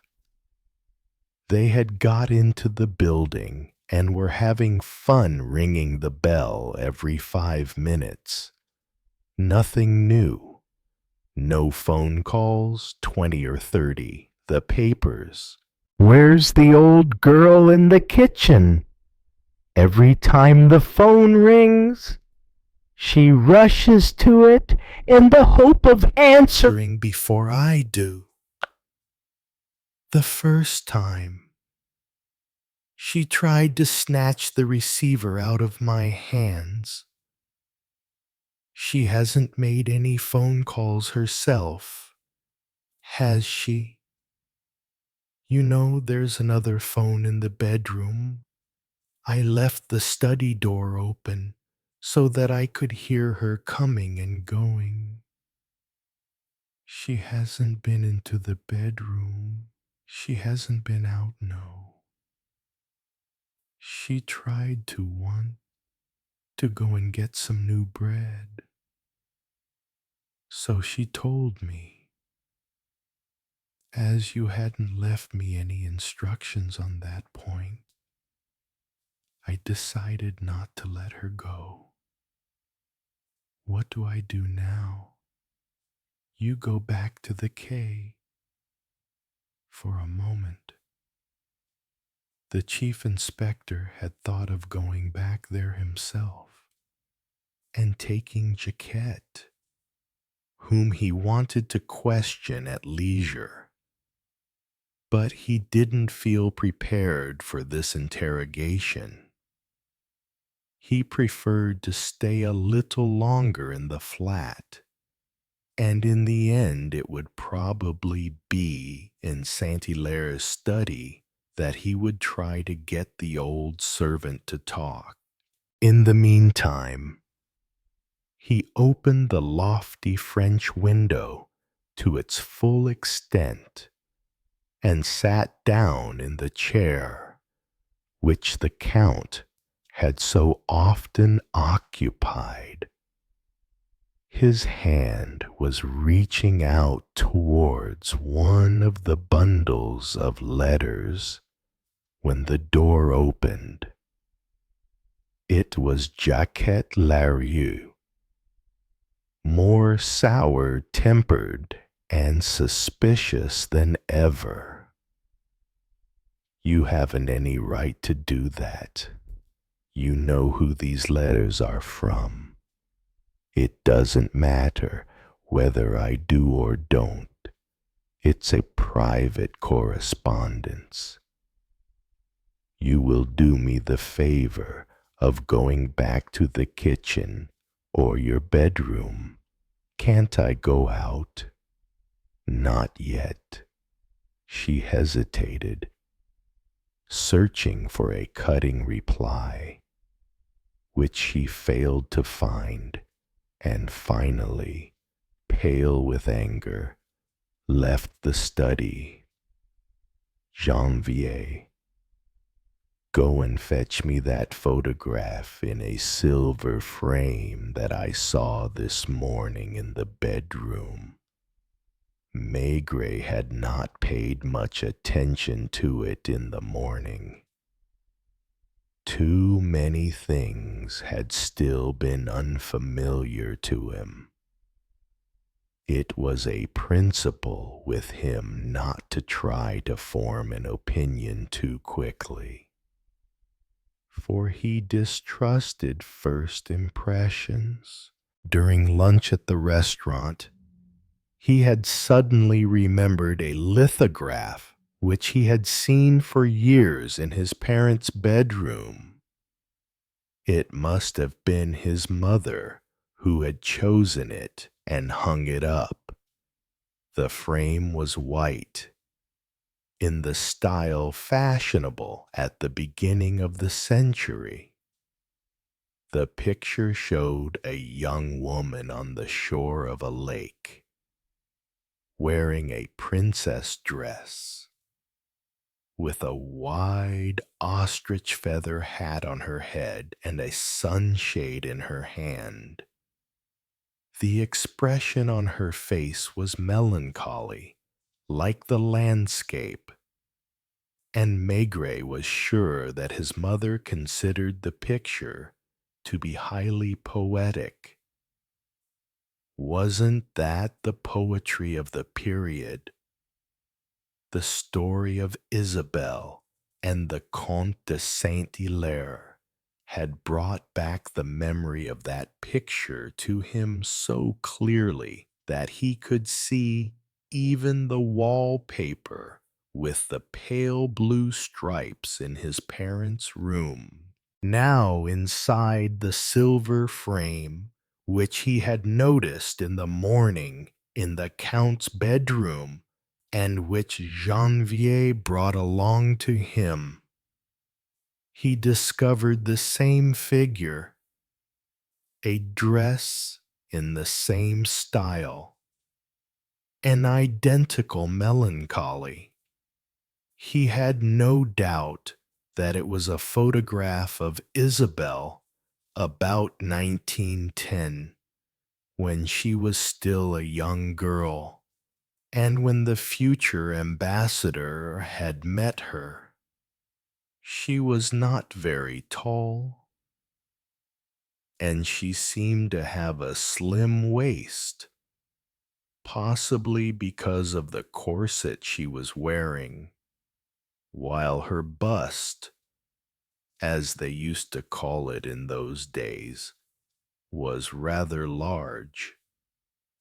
Her features were finely chiseled, her lips thin, her eyes a pale blue or gray. What do I do now? Chief, sit down. He needed somebody there, as if to check his impressions.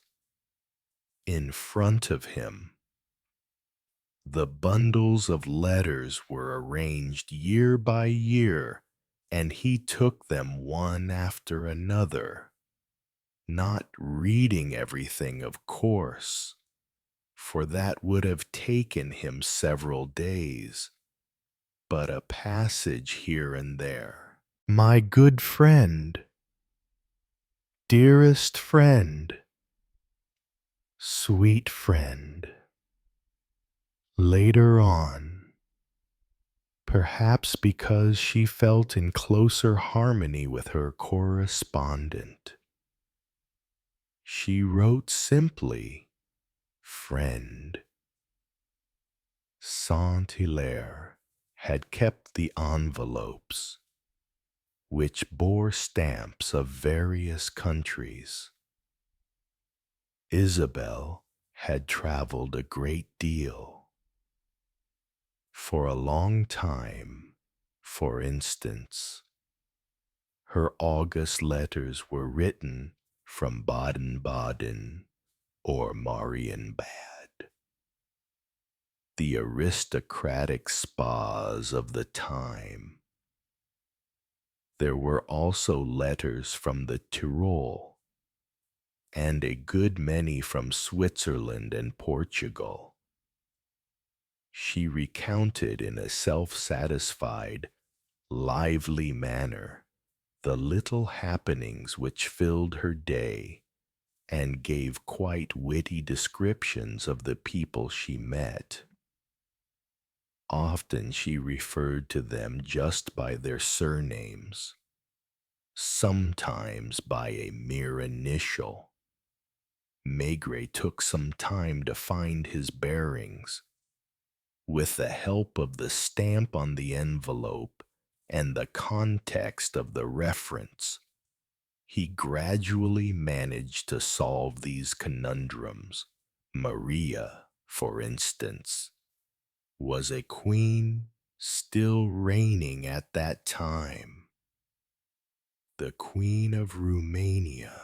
It was from Bucharest, where she was staying at court with her father, that Isabel was writing. And a year later she was at court in Italy. My cousin H, the name that of the Prince of Hesse, was given in full in another letter, and there were others, all first or second cousins. During the First World War, she sent her letters by way of the French embassy in Madrid. My father explained to me yesterday that it is necessary for me to marry the Prince de Vive, whom you have met several times at home. I asked him for 3 days in which to consider the matter, and during this time I have wept a great deal. Maigret puffed at his pipe, shot an occasional glance at the garden, at the leaves of the linden tree, and passed the letters one by one to Janvier, studying his reactions. He felt a mild irritation in the face of these evocations, which seemed so unreal to him. As a child, hadn't he looked with the same sort of embarrassment at the woman on the shore of the lake? In his parents' bedroom, in his eyes, she had been an unreal, impossible creature, surrounded by a false poetry. Yet here, in a world which had evolved further, which had grown much harder, he had found in a living person a very similar picture.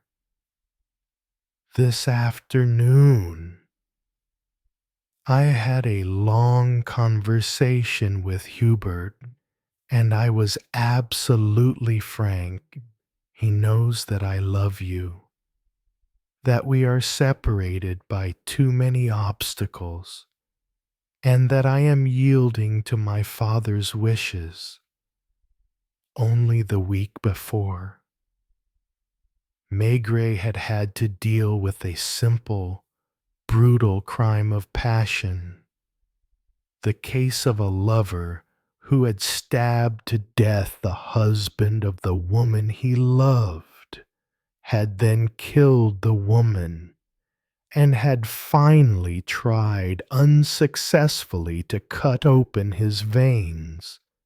It is true that this took place in the lower class district of the Faubourg Saint-Antoine.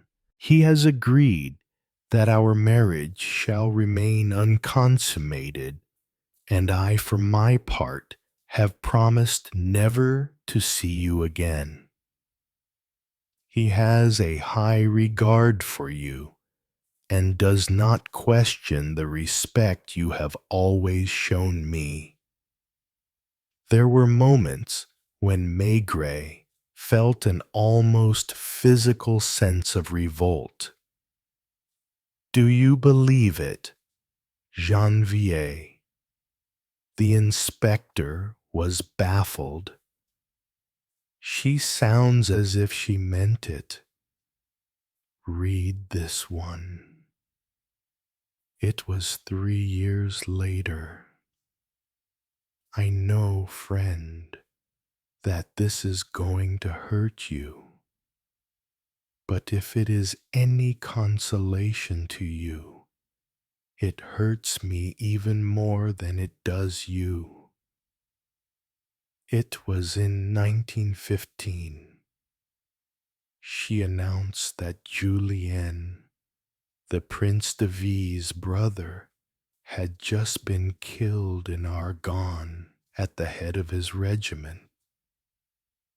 Once again, she had had a long conversation with her husband, who had come to Paris on leave. What she told the man she loved was, to put it briefly, that she was going to have to sleep with the prince. She did not use those terms, of course. Not only was there not a single brutal or shocking word in her letter, but the subject itself was treated in an almost immaterial fashion. As long as Julien was alive, Hubert did not worry, feeling sure that his brother would have an heir, and that the name of V, the brother, was no longer there. It was accordingly Hubert's duty to ensure the continuation of the family. I spent the night in prayer, and in the morning I went to see my confessor. The priest had shared the prince's opinion. One could not, for a question of love, allow a name to die out which, for the past 5 centuries, had been found on every page of the history of France. I understood where my duty lay. The sacrifice had taken place. Since a child, Felipe had been born. She announced the birth, too, and on this subject there was a phrase which gave Maigret pause. Thank God. It is a boy. Wasn't that saying, in black and white, that if the child had been a girl, she would have had to start all over again? And if she had had another girl, and then another, you've read it. Yes. It was as if they had both fallen prey to the same feeling of discomfort. They were both of them accustomed to a somewhat crude reality, and the passions with which they came in contact usually took a dramatic turn, seeing that they ended up at the Quai des Orfèvres. Here, on the other hand, it was as difficult as trying to catch hold of a cloud. And when they attempted to grasp the characters, the latter remained as nebulous and unsubstantial as the Lady of the Lake. For 2 pins, Maigret would have stuffed all these letters into the green curtained bookcase, muttering as he did so a lot of rubbish at the same time. He was filled with a certain respect which bordered on emotion, not wanting to be taken in. He tried to harden his heart. Do you believe it all, more dukes? Princes and dethroned monarchs met in Portugal. Then a journey to Kenya in the husband's company. Another journey to the United States this time, where Isabel had felt rather at a loss because life there was too coarse for her liking. The bigger he grows, the more Philippe resembles you. Isn't it miraculous? Isn't it as if heaven wanted to reward us for our sacrifice? Hubert has noticed it too. I can see that from the way he looks at the child. Hubert, in any case, was no longer admitted to the marriage bed, and he did not fail to look elsewhere for consolation. In the letters, he was not Hubert any more, but H. Poor H. has a new folly, and I suspect that she is making him suffer. He is growing visibly thinner and becoming more and more irritable. Follies of this kind recurred every 5 or 6 months. For his part, Count de Saint-Hilaire, in his letters, obviously made no attempt to convince his correspondent that he was leading a life of chastity. Isabel wrote to him, "For instance, I hope that the women of Turkey are not as unapproachable as people say, and above all, that their husbands are not too ferocious." She added, "Be careful, friend. Every morning I pray for you." When he was French minister in Cuba, then ambassador in Buenos Aires, She worried about the women of Spanish blood. They are so beautiful, and I, far away and forgotten, tremble at the idea that one day you may fall in love. She showed an interest in his health. Are your boils still giving you trouble in this heat? They must be. She knew Jacquette. I am writing to Jacquette to give her the recipe for the almond tart you like so much. Hadn't she promised her husband never to see Saint-Hilaire again? Listen to this. It's from a letter sent to this address.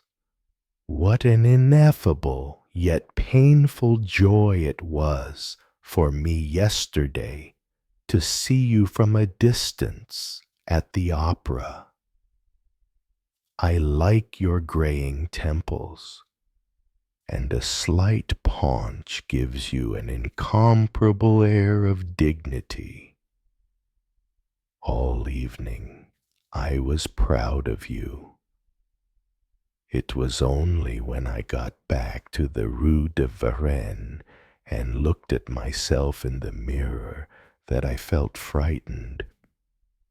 How could I have failed to disappoint you? Women fade quickly, and I am now almost an old woman.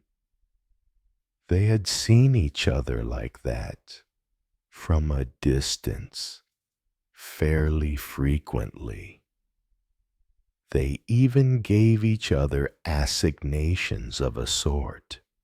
Tomorrow, about 3 o'clock. I shall go for a walk in the Tuileries Gardens with my son. Saint-Hilaire, for his part, passed underneath her windows at times fixed in advance. When her son was about 10 years old, there was a characteristic reference to him which Maigret read out aloud. Philippe, finding me busy writing once more, asked me innocently, "Are you writing to your sweetheart again?" Maigret heaved a sigh, mopped his forehead, and tied the bundles up again, one after another. "Try to get me Dr. Tudel on the phone." He needed to find himself back on solid ground.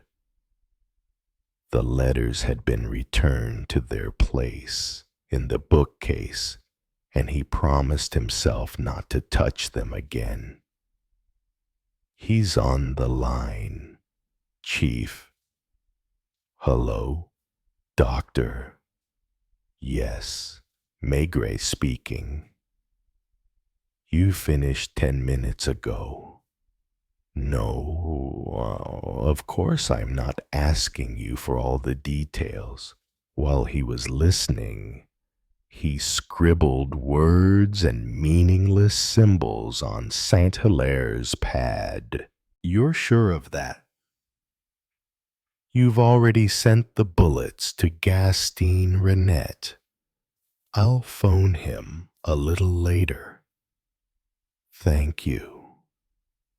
The best thing to do would be to send your report to the examining magistrate. That would please him. Thank you again."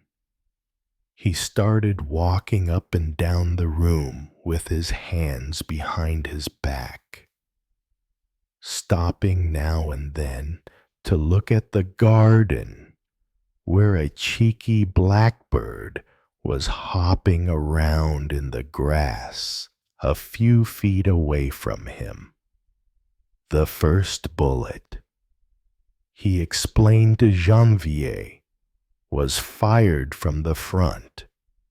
practically at point-blank range. It's a 301 bullet in a nickel-plated copper envelope. Tudel isn't as experienced as Dr. Paul yet, but he's pretty certain that it was fired from a Browning automatic. He's absolutely definite on one point. That first bullet caused almost instantaneous death. The body fell forward and slipped from the armchair onto the carpet. How does he know? Because the other shots were fired from above. How many others? 3, 2 in the stomach and 1 in the shoulder. Seeing that automatics hold 6 cartridges, or 7 if you slip 1 into the barrel, I wonder why the murderer suddenly stopped firing after the 4th bullet. Unless, of course, the gun jammed. He glanced at the carpet, which had been cleaned after a fashion, but where the outline of the bloodstains was still visible.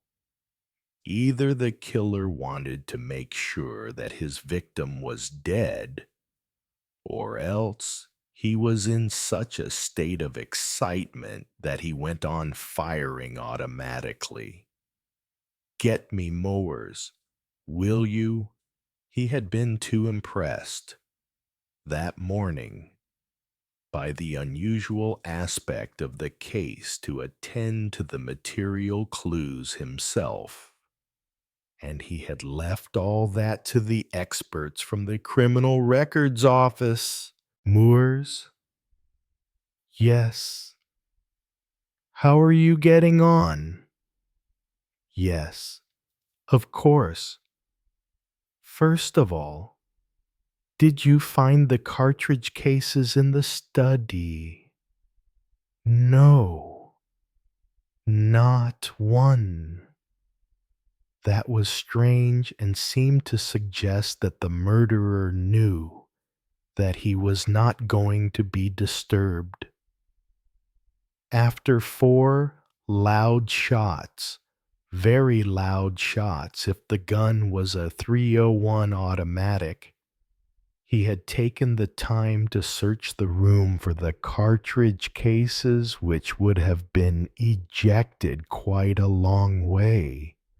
The door handle, the only prints that are reasonably clear are the servants, the brandy glass, the dead man's prints, the desk and the rest of the furniture, not a thing.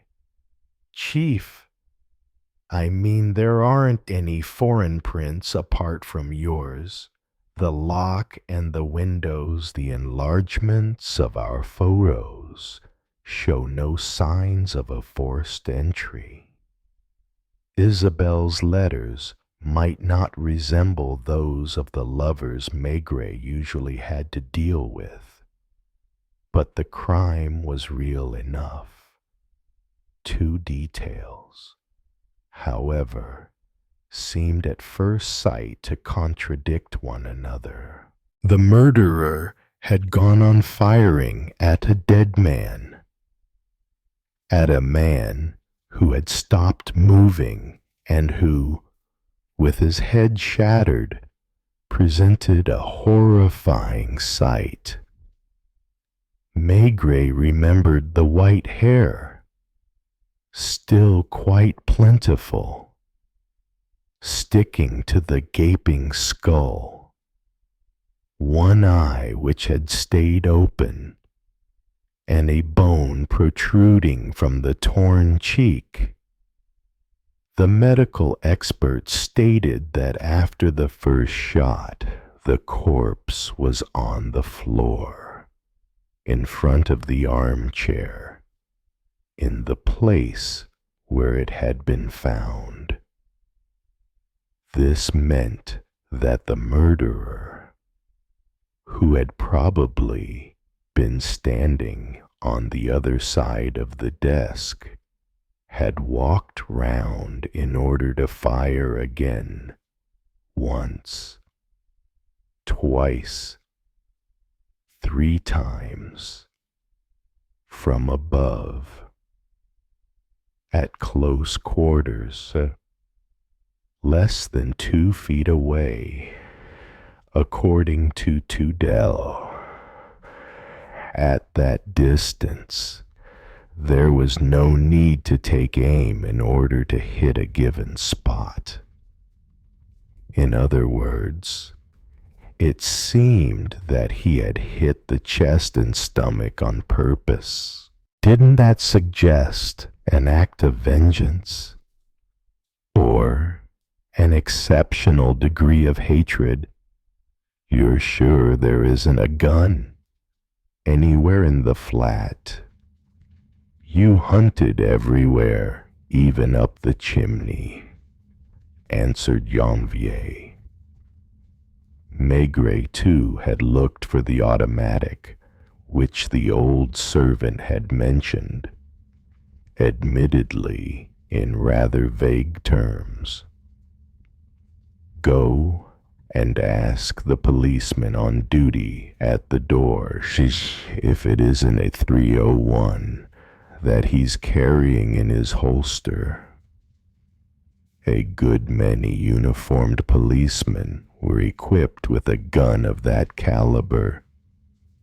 Get him to lend it to you for a minute.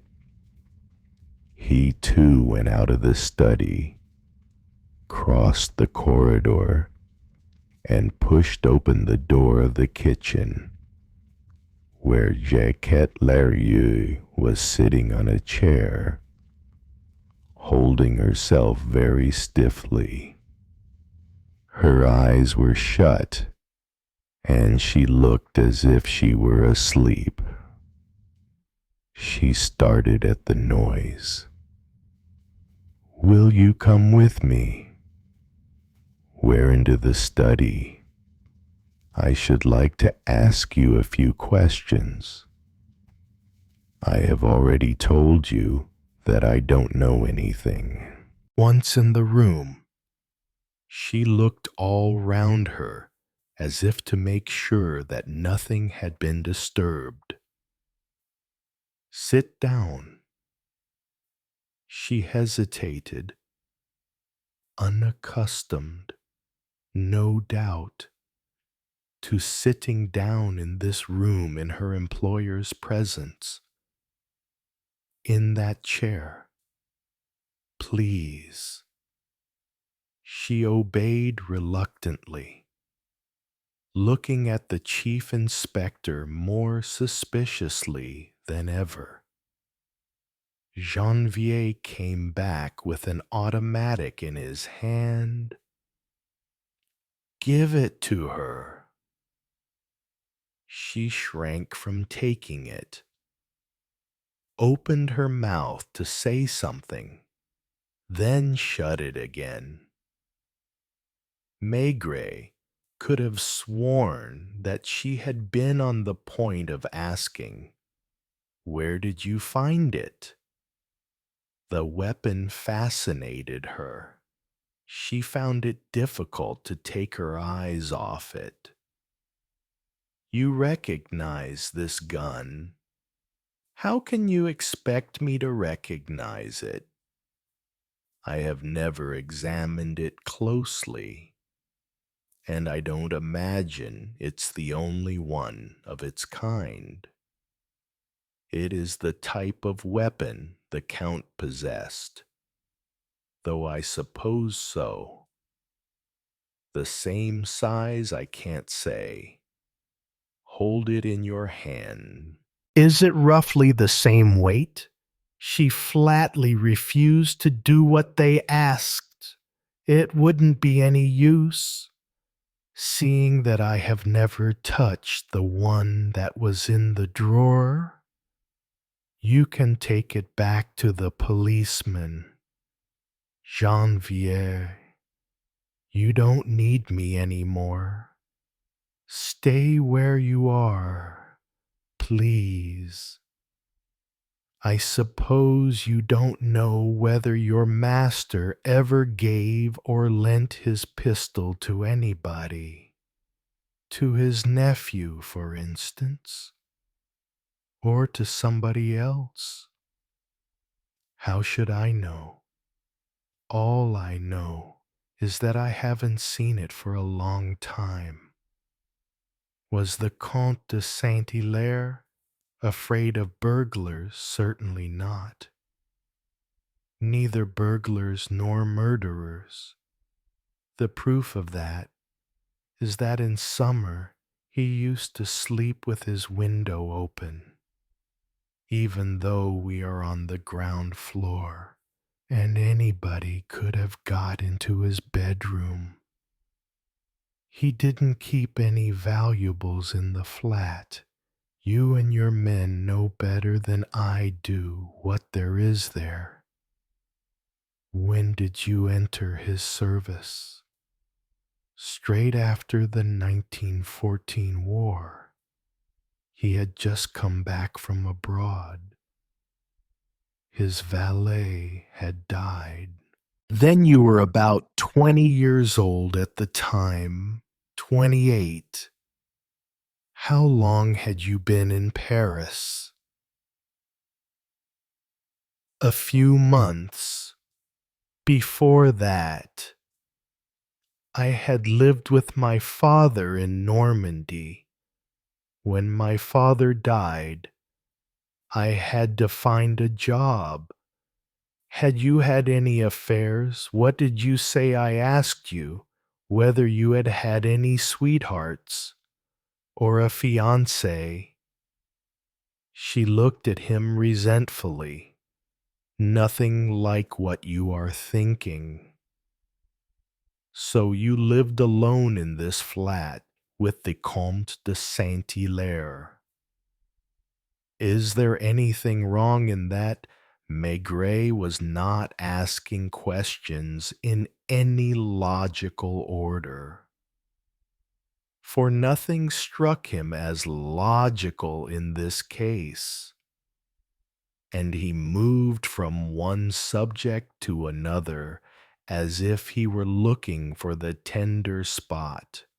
Janvier, who had come back into the room, had sat down near the door.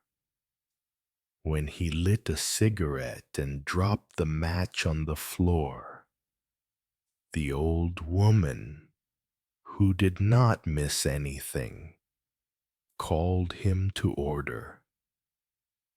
You might use an ashtray. Incidentally, did your master smoke? He did for a long time. Cigarettes, cigars, and recently he stopped smoking. Yes, on account of his chronic bronchitis, but he seemed to be in excellent health. Dr. Tudel had told Maigret over the telephone that Saint-Hilaire had obviously enjoyed exceptionally good health, a sound body, the heart in perfect condition, no sign of sclerosis, but certain organs had been too badly damaged by the bullets to allow a complete diagnosis. When you entered his service, he was almost a young man. He was 7 years older than me. You knew that he was in love. I used to post his letters for him. You weren't jealous. Why should I have been jealous? You never happened to see the person he wrote to every day here in this flat. She has never set foot in the flat. But you have seen her. She made no reply. Answer my question. When the case goes to the assizes, you will be asked much more embarrassing questions, and you won't be allowed to remain silent. I don't know anything. I asked you whether you had seen this person. Yes. She used to go past in the street. Sometimes, too, took letters to her and delivered them to her personally. In secret, no. I asked to see her, and I was taken along to her rooms. Did she talk to you? Sometimes she asked me questions. You are talking about 40 years ago, I suppose. Then and more recently, what sort of questions did she ask? Mostly about Monsieur le Comte's health, not about the people who came here. No, you accompanied your master abroad, everywhere, as minister, and later as ambassador. He had to keep up a large establishment. What exactly was your function? I looked after him. You mean to say that you were not on the same footing as the other servants? That you didn't have to bother about the cooking, the cleaning, the receptions I supervised? What was your title? Housekeeper? I didn't have a title. Have you had any lovers? She stiffened, her eyes more contemptuous than ever. Were you his mistress? Maigret was afraid that she was going to hurl herself at him with all her claws bared. I know from his correspondence, he went on, that he had several affairs. He had a right to, hadn't he? Were you jealous? I sometimes had to show certain persons the door because they weren't suitable for him and because they would have made trouble for him. In other words, you looked after his private life. He was too good-natured.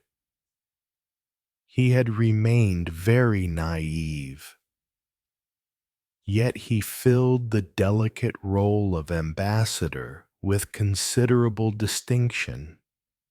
That isn't the same thing. You never left him. Do the letters say I did? It was Maigret's turn not to reply, to insist. How long were you parted from him? 5 months. When was that? When he was minister in Cuba. Why? Because of a woman who insisted on him getting rid of me. What sort of woman? Silence. Why couldn't she stand you? Did she live with him? She came to see him every day and often spent the night at the legation. Where did you go? I took a little room near the Prado. Did your master come to see you there? He didn't dare. He just used to ring me up to ask me to be patient. He knew perfectly well that it wouldn't last.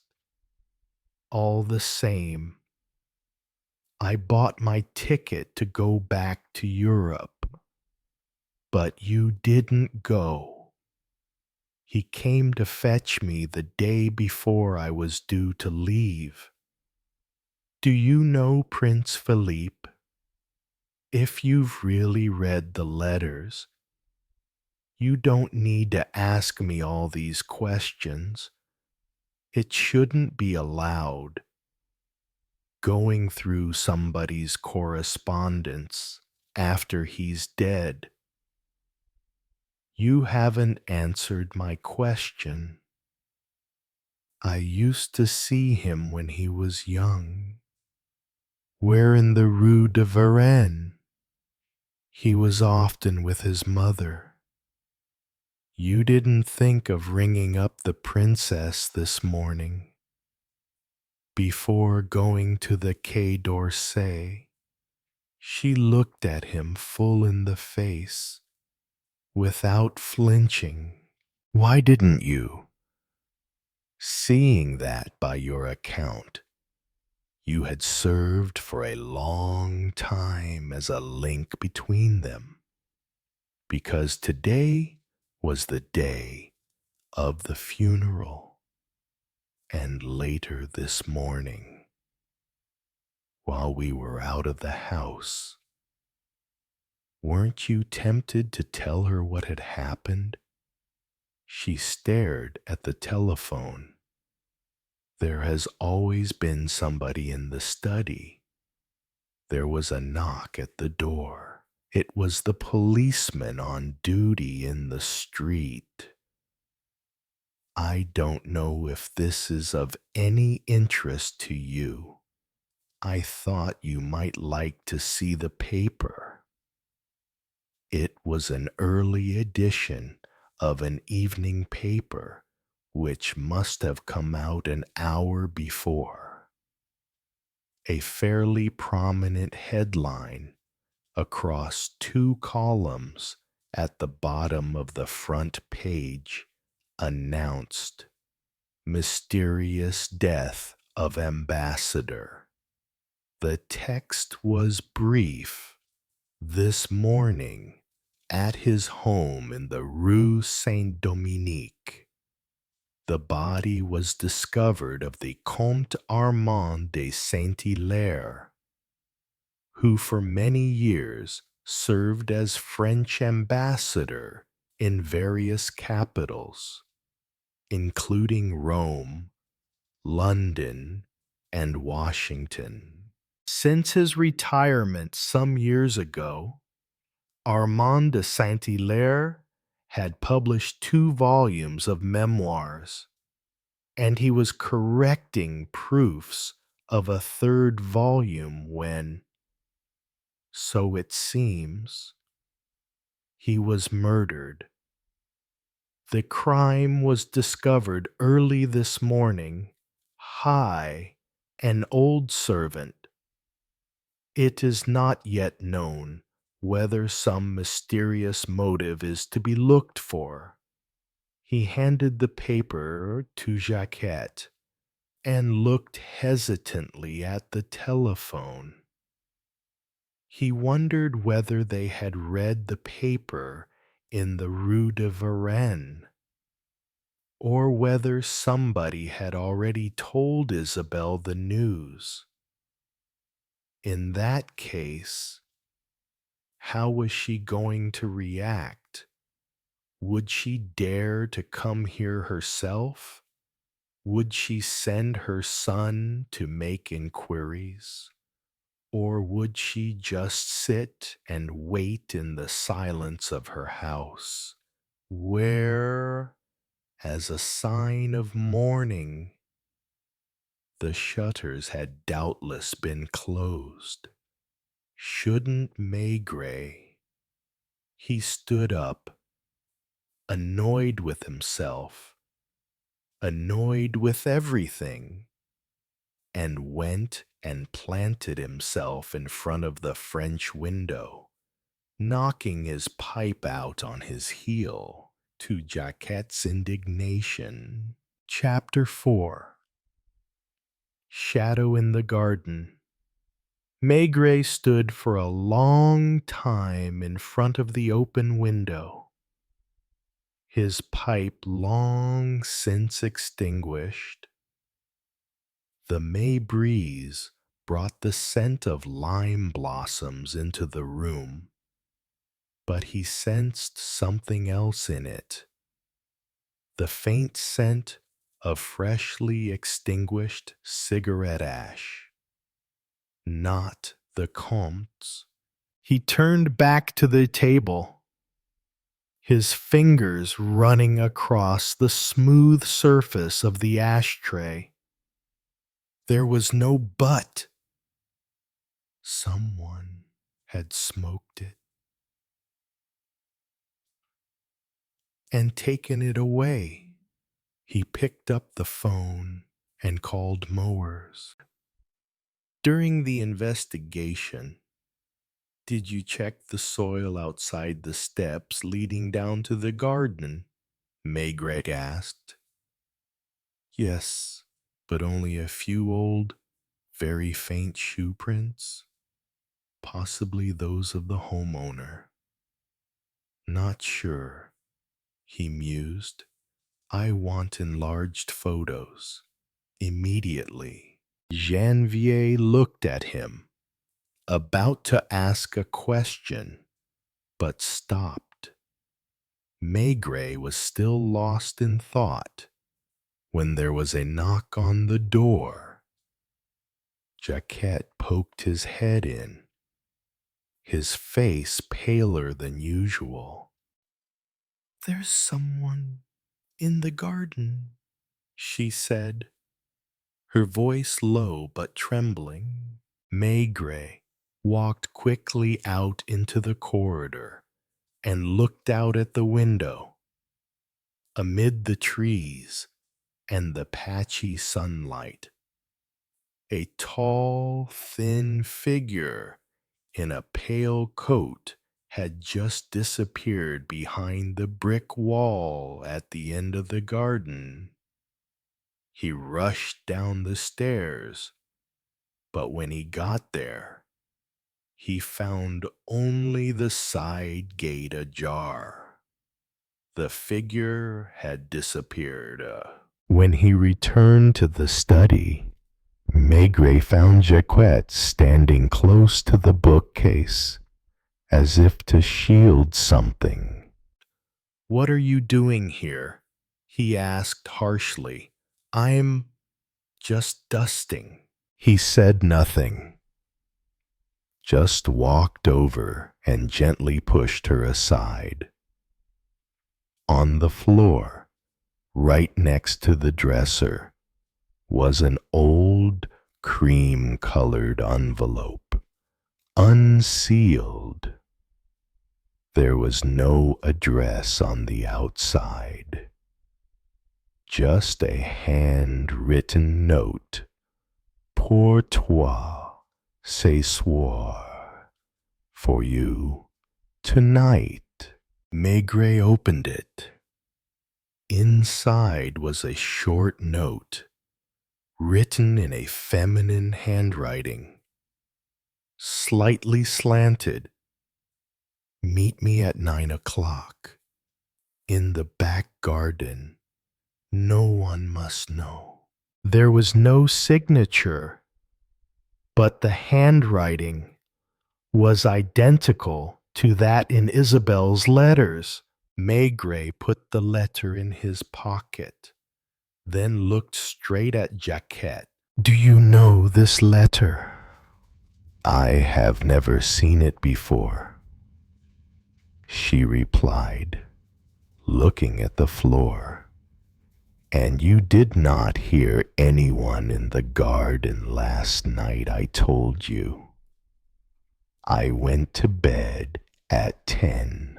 Maigret knew she was lying, and he also knew that, from this moment, the case had taken a new turn, one where everyone involved had a reason to remain silent.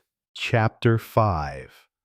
The Princess After the Funeral. The next afternoon, Maigret stood on the Rue de Varenne, looking up at the facade of a large light gray house with its closed black iron doors. Two plainclothes policemen stood a few meters away, pretending to watch the news, to prevent the press from sneaking in. Inside, the stone courtyard was strangely quiet, except for the distant sound of horse hooves, the last echoes of yesterday's funeral procession. The princess's butler opened the door, his voice soft but alert. "Madame la Princesse is receiving guests. Have you made an appointment? Tell her that Maigret, police judiciaire, wants to see you." He stood waiting, taking a short drag on his cigarette. A few minutes later, the butler returned and invited him into a small salon with closed curtains. Princess Isabel entered. At over 70, she was still slim, her black silk dress covering her, her pearl necklace hugging her neck. Her eyes were gray, calm, but deep. "I know why you've come. Commissaire," she said, before he could open his mouth. "But let me be clear. I had nothing to do with Armand's death." Maigret was not surprised. He placed the letter he found in the Comte's room on the table, turned it slightly towards her. "This handwriting. You must recognize it." Isabel glanced over, the corners of her lips curling into a tired smile. "Yes, I did. But that was more than a week ago." "More than a week? Then why did we find it last night in the victim's room?" "Because Armand didn't come.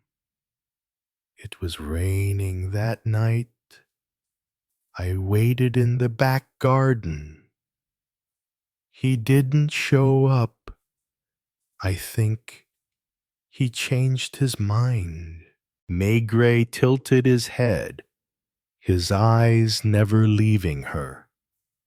"Or someone else appeared first." She did not reply, but her hands gripped the arms of the chair. After a few seconds of silence, she said softly, "Commissaire, if you really want to find out who killed Armand, keep an eye on his nephew, Mazarin. Armand once told me that he suspected his nephew of selling something that did not belong to him." Maigret made a mental note. As he stood up, Isabel came forward, lowering her voice. "And one last thing. The day before Armand died, I saw a strange man in his garden, tall, thin, wearing a bright coat." That description matched the figure Maigret had glimpsed the day before. Chapter 6: The Disappearing Gun. The antique shop on Rue Jacob was bathed in the warm yellow light of the afternoon. The wooden door creaked slightly as Maigret pushed it open. and the bell hanging above the door frame rang out lonesomely. Alain Mazarin looked up from behind the counter, his long face and thick eyebrows furrowing slightly. "It's you again, commissaire. I haven't had time to finish my uncle's funeral papers." "It won't take long," Maigret replied, approaching slowly. "I need to know about the Comte's Browning pistol." Mazarin was momentarily stunned, but quickly regained his composure. "I don't know anything about that." "Strange." Butler Jacquet clearly remembered that he had a short-barreled, steel blue Browning. Now it's gone. Maigret stopped right in front of Mazarin. "And I heard that recently you sold some items that weren't on the inventory list." The antique dealer leaned forward, his hands on the counter. "Who told you that, her Jacquet? She's always jealous and making up stories, Maigret took a crumpled envelope from his pocket and extracted the faded photograph that mowers had sent him that morning, a boot print in the damp soil of the garden behind the Rue Saint-Dominique. Size 43, English sole. I assume the shoes you are wearing fit this size." Mazarin smiled faintly. "So you intend to accuse me because of shoe size?" "Not only that," Maigret replied, slowly pulling a small nylon bag from his inside pocket. Inside was a 3-1 cartridge case, speckled with dry dirt. "My men found it this morning, about 2 meters from the Comte's garden wall." Mazarin stared at the plastic bag, his expression flickering between surprise and concern, then calm again. "I don't know anything." Maigret lit his pipe, puffed out a thin stream of smoke, and said in a low voice, "Monsieur Mazarin, there are 2 ways to talk. One is here, among these swords and armor. The other is on the Quai des Orfèvres. Which do you choose?" The silence lasted for a few seconds. Finally, Mazarin nodded slightly. "Okay, but what I said, if leaked out, might cause some very powerful people to lose sleep." Maigret leaned forward. "I'm used to sleeping less. Tell me." Mazarin lowered his voice. "A week ago, my uncle received an offer to buy an old file, very old, from the time he was ambassador to South America. I don't know the content. I only know that the bidder is a Frenchman, but working for a foreign country." "And the Browning," Maigret interrupted. Mazarin swallowed. "That night, my uncle told me to give him the gun. He said just in case. That was the last time I saw it." Maigret was silent, but a new line was forming in his mind. Old file. Stranger. Missing gun. Figure in the garden. Chapter 7. The Cafe by the Gare de Lyon. At 3 o'clock in the afternoon. The sun was blazing hot in Paris. Maigret sat at a small table by the glass door, the Tram Bleu, looking out at the station. The heat from the tracks made the distant train cars flicker as if they were shaking slightly. He sipped his beer, his eyes still fixed on the corner of the tavern, where a tall, thin man in a light-colored coat was bending over a newspaper. His posture and the color of his coat matched exactly the description given by Princess Isabelle, and the figure he had seen briefly in the Comte's garden.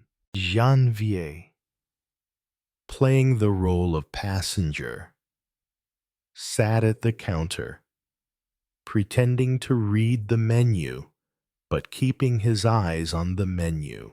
Maigret let a few more minutes pass, then stood up and walked over to the man's table. "Excuse me, are you—" His voice was low, not loud, but enough to be heard over the noise of the restaurant. The man looked up. His face was bony, his features sharp, his eyes startled for a moment, but then closed coldly. "I think you have the wrong person." "Perhaps," said Maigret, drawing up a chair opposite him, "but I am not mistaken in saying that you were present in the Rue Saint-Dominique garden on the evening the Count de Saint-Hilaire was murdered." The other man put the newspaper down on the table, his fingers tapping lightly. "Commissaire, there are things you'd better let go of." Like the South American files that Comte kept for 30 years, Maigret said slowly. There was a pause. The man pursed his lips, then took out his wallet and placed a business card on the table. It had only his name, Jean-Marie Arthus, no title, no address. "You are touching on the affairs of many countries, not just France. And you touch the scene of my crime," Maigret replied, his eyes heavy as if pressing down. "You want me to let it go. Then start by telling me, to whom did Comte agree to sell the dossier?" Arthur smiled slightly, but not happily. "You are clever, Commissaire, but if I answer, both you and I will have to leave Paris forever." He stood up, adjusted his collar, and put the newspaper down on the chair. "My advice, don't get caught up in it." Maigret sat still, watching the bright coat disappear into the stream of passengers. Janvier stepped forward and said softly, "Are you following, Chief?" Maigret shook his head. still looking out the door. No, he knows we are watching. Now, we need to know what the file really contains and why it is worth a human life. Chapter 8. Secrets in South America late in the afternoon. Maigret stood before the gate of Princess Isabel's house. This time, the butler only glanced at him and then silently opened the door. As he had been told, in the salon, Isabel sat by the window, the sunset reflecting off her silver hair, her face fragile but still proud. She put down her teacup as he entered.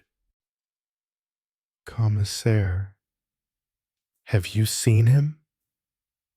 she asked directly, her voice low but sharp.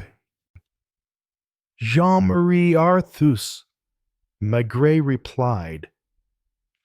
"Light coat, tall and thin. You seem to know him." She pursed her lips slightly, her eyes looking far away.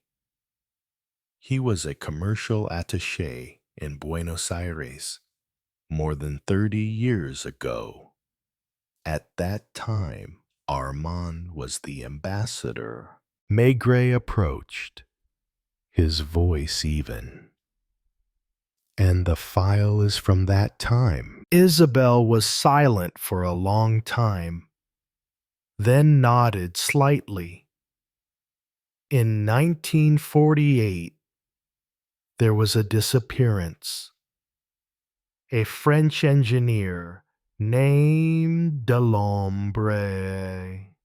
He disappeared on his way from the port of Rosario to Buenos Aires, along with the entire design of a new type of oil and gas extraction machine." "And the Comte was involved?" Maigret asked. "Not directly, but—" She paused, lowering her voice. "Delambre is Armand's best friend and my fiancé before I became princess." That statement made Maigret pause slightly. "So, before Armand?" "Yes, but Delambre knew I loved Armand. He accepted the night before he disappeared. He promised to give Armand some very important documents if anything happened. And those documents are files." Isabel nodded. "Armand kept it all the time, never opened it. He said the contents were too dangerous." Maigret took a step back, looking straight at her. Who could want it so much as to kill him? Isabel shook her head slightly, her eyes downcast. "Commissaire, those people could sit at any diplomatic table in Paris, and perhaps here, in this room." Maigret was silent. He knew he had just touched a deeper layer of the case, where love, betrayal, and politics mix together. And any answer could cause many powerful people to lose sleep. Chapter 9. telegrams from the past. The next morning, Maigret sat in his office on the Quai des Orfèvres, his black coffee cooling beside him. On the desk was a thin file that Maigret had just sent from the telecommunications department. Janvier walked in, looking a little curious. "What's new, Chief?" Maigret did not answer immediately, but pushed the pale yellow paper towards him. It was a copy of a telegram received at the Gare de Lyon post office at 9:14 a.m. the previous evening, from Delambre, from Asuncion, Paraguay. The brief content: the profile is not secure. There are people watching. Don't trust anyone. D. Janvier frowned. Delambre. But he has been missing since 1948. Maigret nodded slightly, his eyes thoughtful. Or someone is using his name. He stood up and walked slowly. The time of sending the telegram was exactly when Arthur left the cafe last night. And the address? No name. Just a rented mailbox at the Montparnasse post office. Janvier asked, "You want me to watch the mailbox?" "Yes." But discreetly.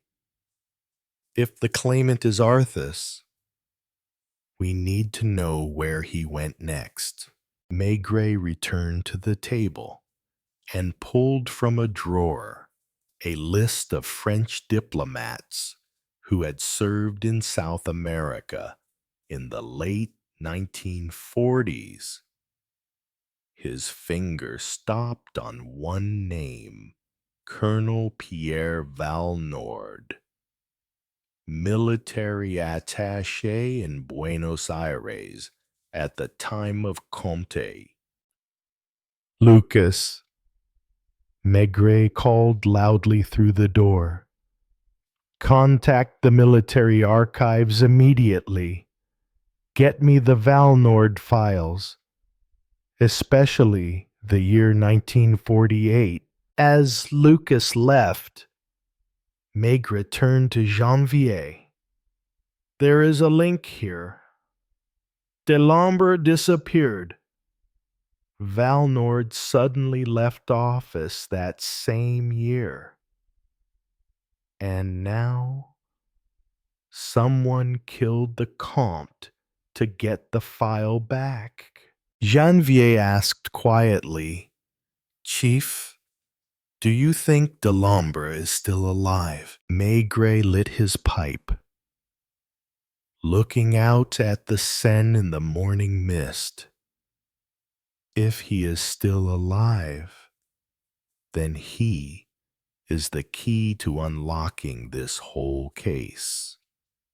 But that also means we are facing someone who is ready to kill a second time. Chapter 10, Mailbox 47. The afternoon was gloomy, and the first summer breeze blew coolly across the square in front of Montparnasse. Maigret stood leaning against a lamp post, his hands in his coat pockets, his eyes fixed on the door of the post office. Janvier had been inside, pretending to be a customer writing a postcard. At exactly 3:12 p.m., a tall, thin man in a gray fedora entered His light-colored coat showed through his unbuttoned coat. Maigret knew immediately, without seeing his face, Arthas. He walked straight to the row of mailboxes, stopped in front of number 47, inserted the key, and took out a thick envelope, about 2 hands long. He stuffed it into his inside pocket and turned, walking quickly toward the side door. Maigret signaled to Janvier, "Stay close, but not too close." Arthur turned into the small Rue du Départ, where the traffic was sparse. Suddenly, from a narrow alley, another figure rushed out to block his path. A short man in a black coat. The two collided, and the envelope fell to the stone floor. The struggle lasted only a few seconds. Arthas threw a punch, but his opponent was faster, snatched the envelope, and ran towards Boulevard du Montparnasse. "Janvier," Maigret shouted. Janvier rushed after the man in black, his feet pounding the pavement. Maigret chased close behind Arthas, but he did not resist. Just stood there panting, his eyes fixed on the direction the robber had disappeared. A minute later, Janvier returned. Panting, he disappeared into Vivonne metro station. Lost track. Maigret looked at Arthas. "What's in the envelope?" Arthas tightened his grip on his hat, his voice hoarse. "What you and I are both looking for. But now, someone else wants it too, and he won't stop." Maigret folded his arms. His eyes narrowed. "Good. Then you will tell me everything. Now." Arthas hesitated, then nodded slightly. "Okay, but I won't talk here. We need a place where no one can eavesdrop." Maigret understood that from this moment on, the game had changed. The dossier had fallen into the hands of a third person, and he had just proven himself bold enough to appear in broad daylight in the heart of Paris. Chapter 11. The Name in the Dark. Maigret chose a small bistro in the Rue des Écoles, where the yellow lights were dim and the accordion music drowned out all whispers. He sat in the farthest corner, with Arthas opposite, still holding his hat as if it were a shield. "Tell me, Arthas," Maigret said in a low voice, "who is the man in black?" Arthas glanced around, then lowered his voice. "His name is Valnord." Maigret paused. "Colonel Pierre Valnord, military attaché in Buenos Aires in 1948.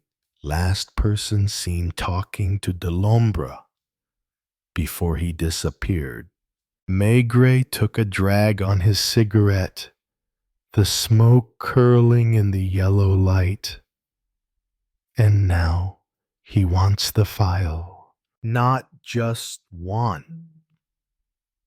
Arthas insisted. He has been trying to get it for the past 3 years. When he learned of the prince's death, he guessed that the Count would soon make something public. Publicly, Maigret frowned. As far as I know, the file contains a detailed report on Delambre's disappearance and evidence that Valnord was directly involved. If it comes to light, it will ruin many people's careers, not just his. Maigret tapped his fingers on the table, and Delambre. Arthas looked straight at him, his voice slow. I believe he is alive, and maybe he has the rest of the documents.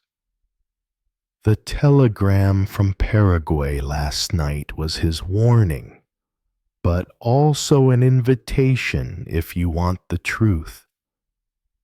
Come to Asuncion.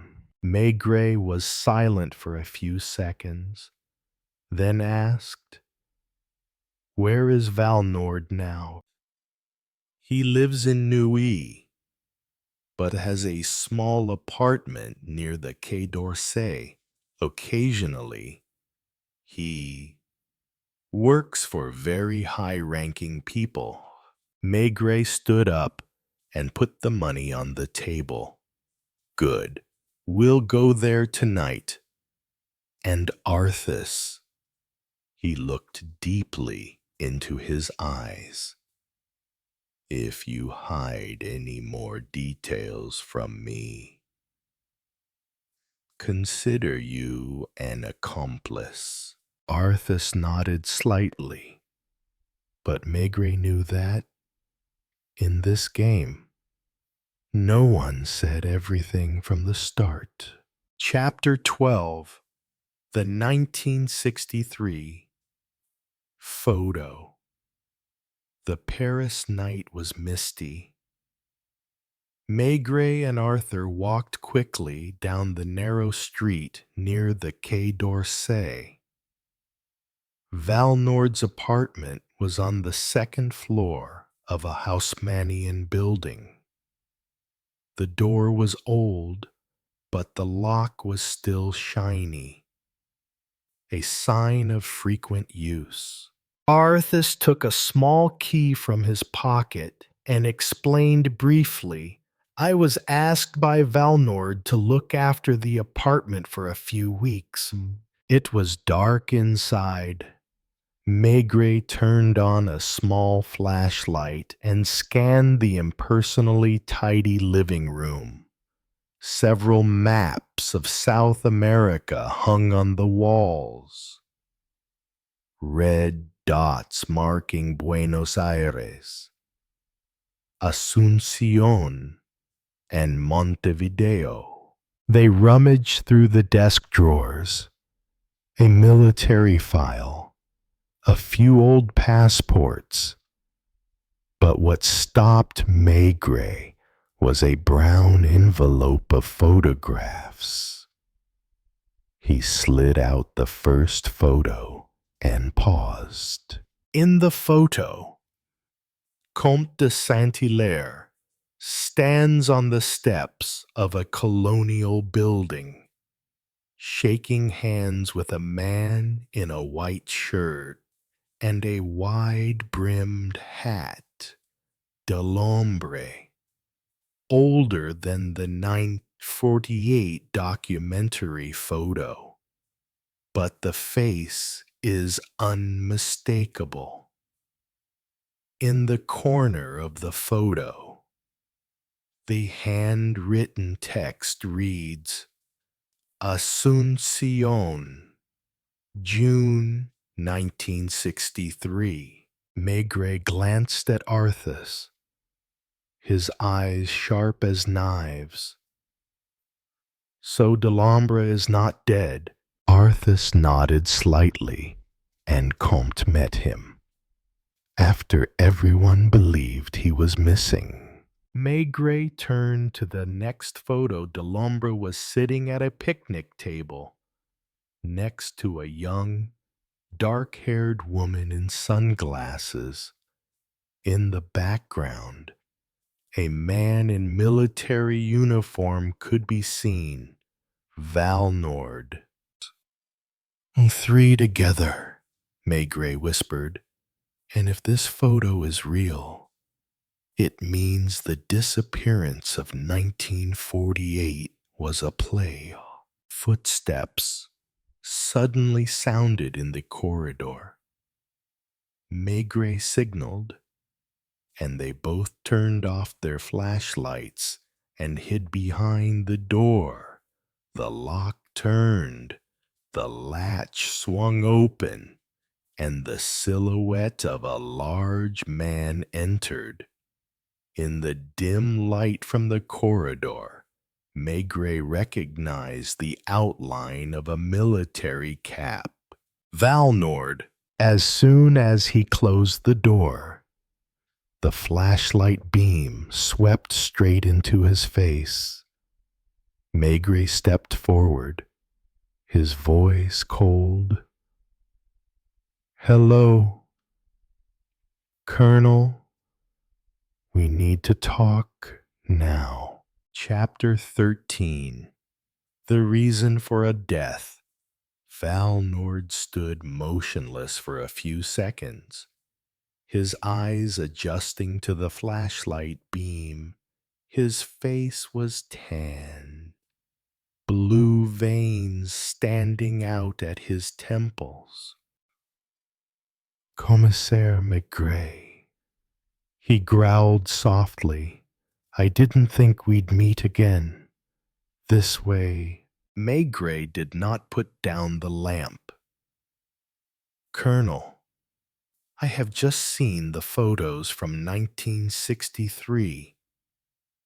Comte Delambre and you in Asuncion.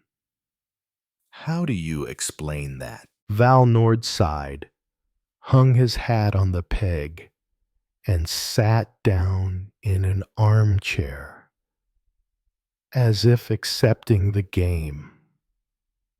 Delambre had never been missing. He had been dragged out of Argentina because he had brought with him an invention that many countries coveted.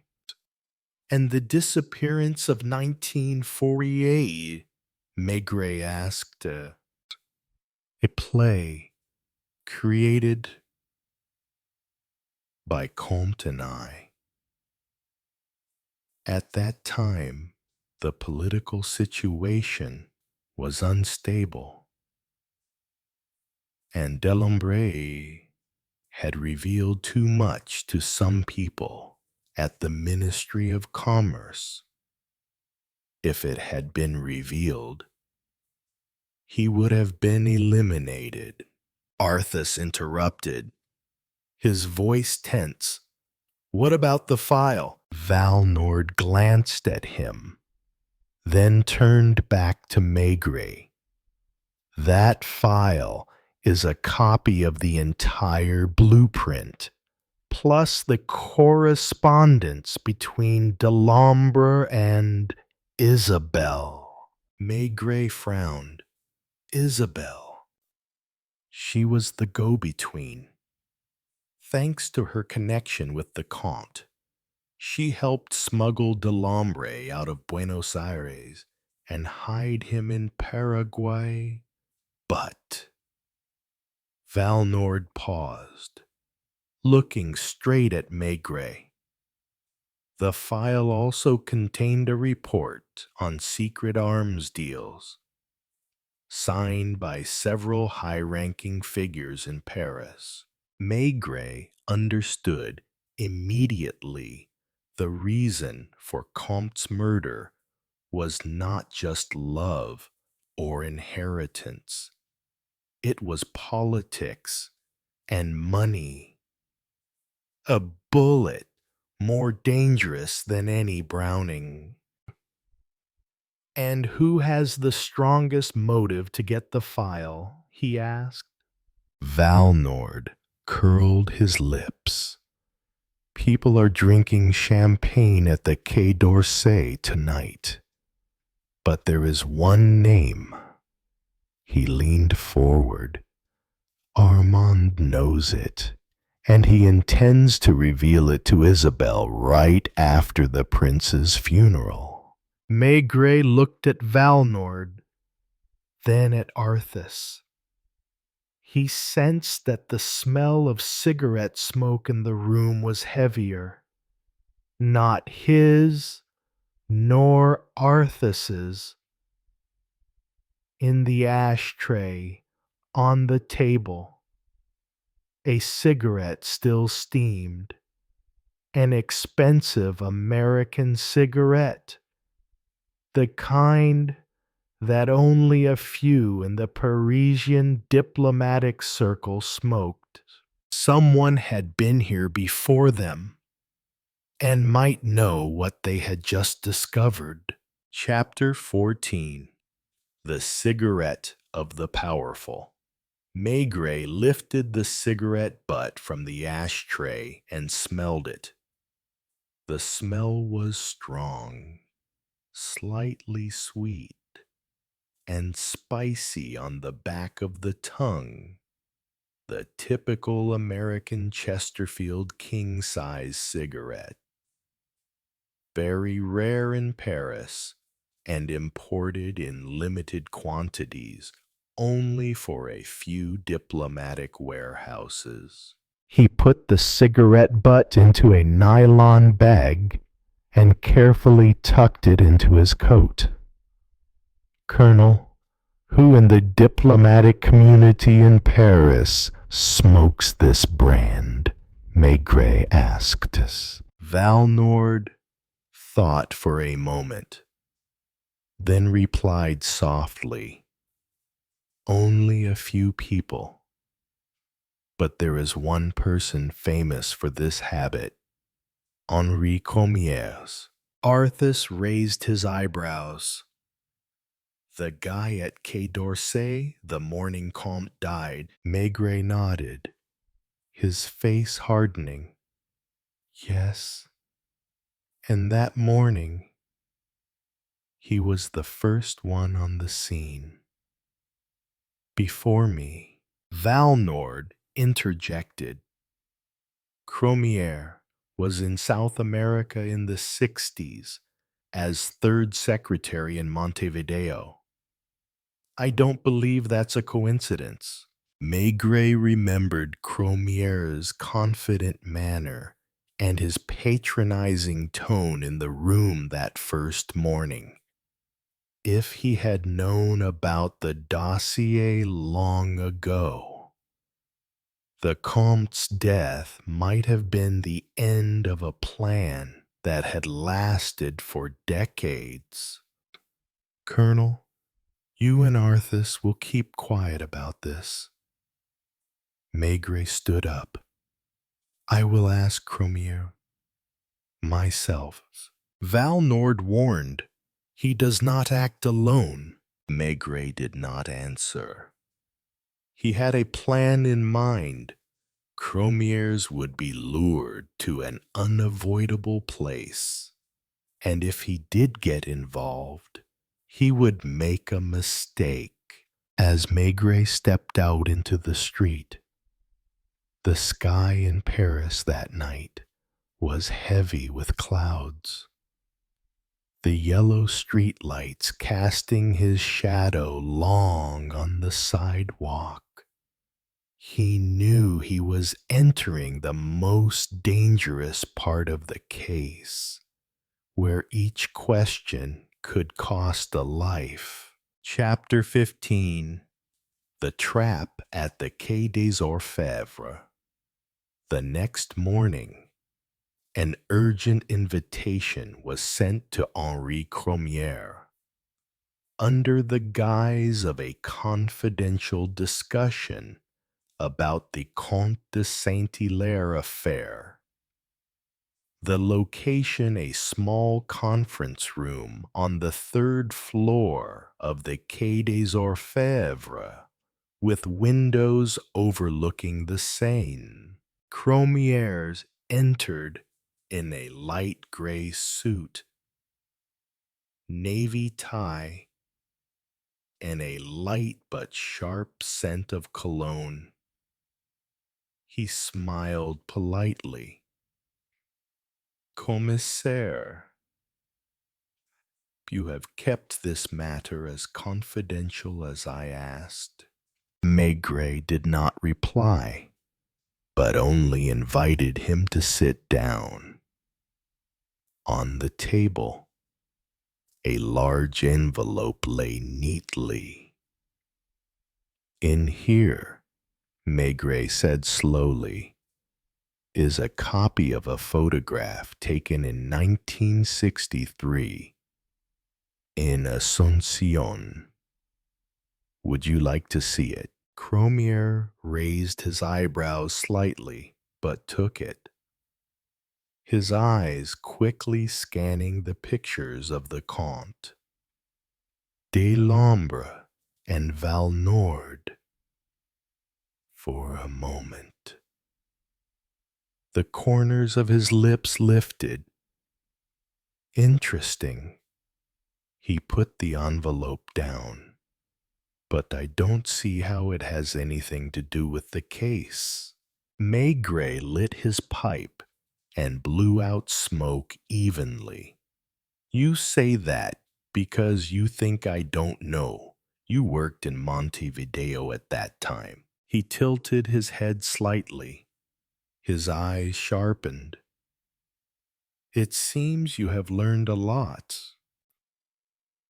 And I also know, Maigret continued, that on the morning of the Comte's murder, you were at the scene before I arrived, and left this. Maigret put the plastic bag containing the Chesterfield cigarette butts on the table. Cromière glanced at it, still calm. Many people smoke them.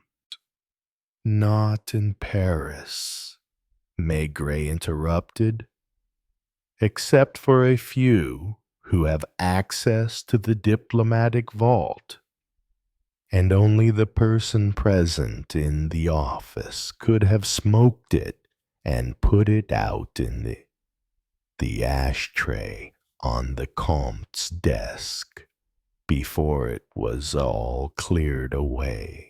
A cold gleam passed through Cromière's eyes. Commissaire, what are you implying? That you knew the Comte was going to be killed? Maybe you didn't do it yourself, but you saw him that night, and you saw something you shouldn't have seen. Cromière was silent for a few seconds, then chuckled. If I told you that everything you are looking for would shake the entire foreign ministry and several of our allies, would you dare to make it public? Maigret put out his pipe and said evenly, my job is not to worry about anyone's seat, but to find out who pulled the trigger. And I think you're going to tell me his name. Cromière leaned back, his eyes looking out the window at the Seine. The gray morning light fell on his face, revealing the tension he tried to hide. He's not far away. Commissaire. In fact, he's preparing to leave Paris tonight on the night train to Geneva. Chapter 16. Night train to Geneva. The night in Paris was humid and misty. The yellow lights of the Gare de Lyon station reflected water stains on the stone floor. The loudspeaker calling passengers mixed with the metallic sound of the slow rolling of the train wheels on the tracks. Maigret and Janvier stood on opposite sides of Platform 7, where the night train to Geneva was due to depart at 22:05.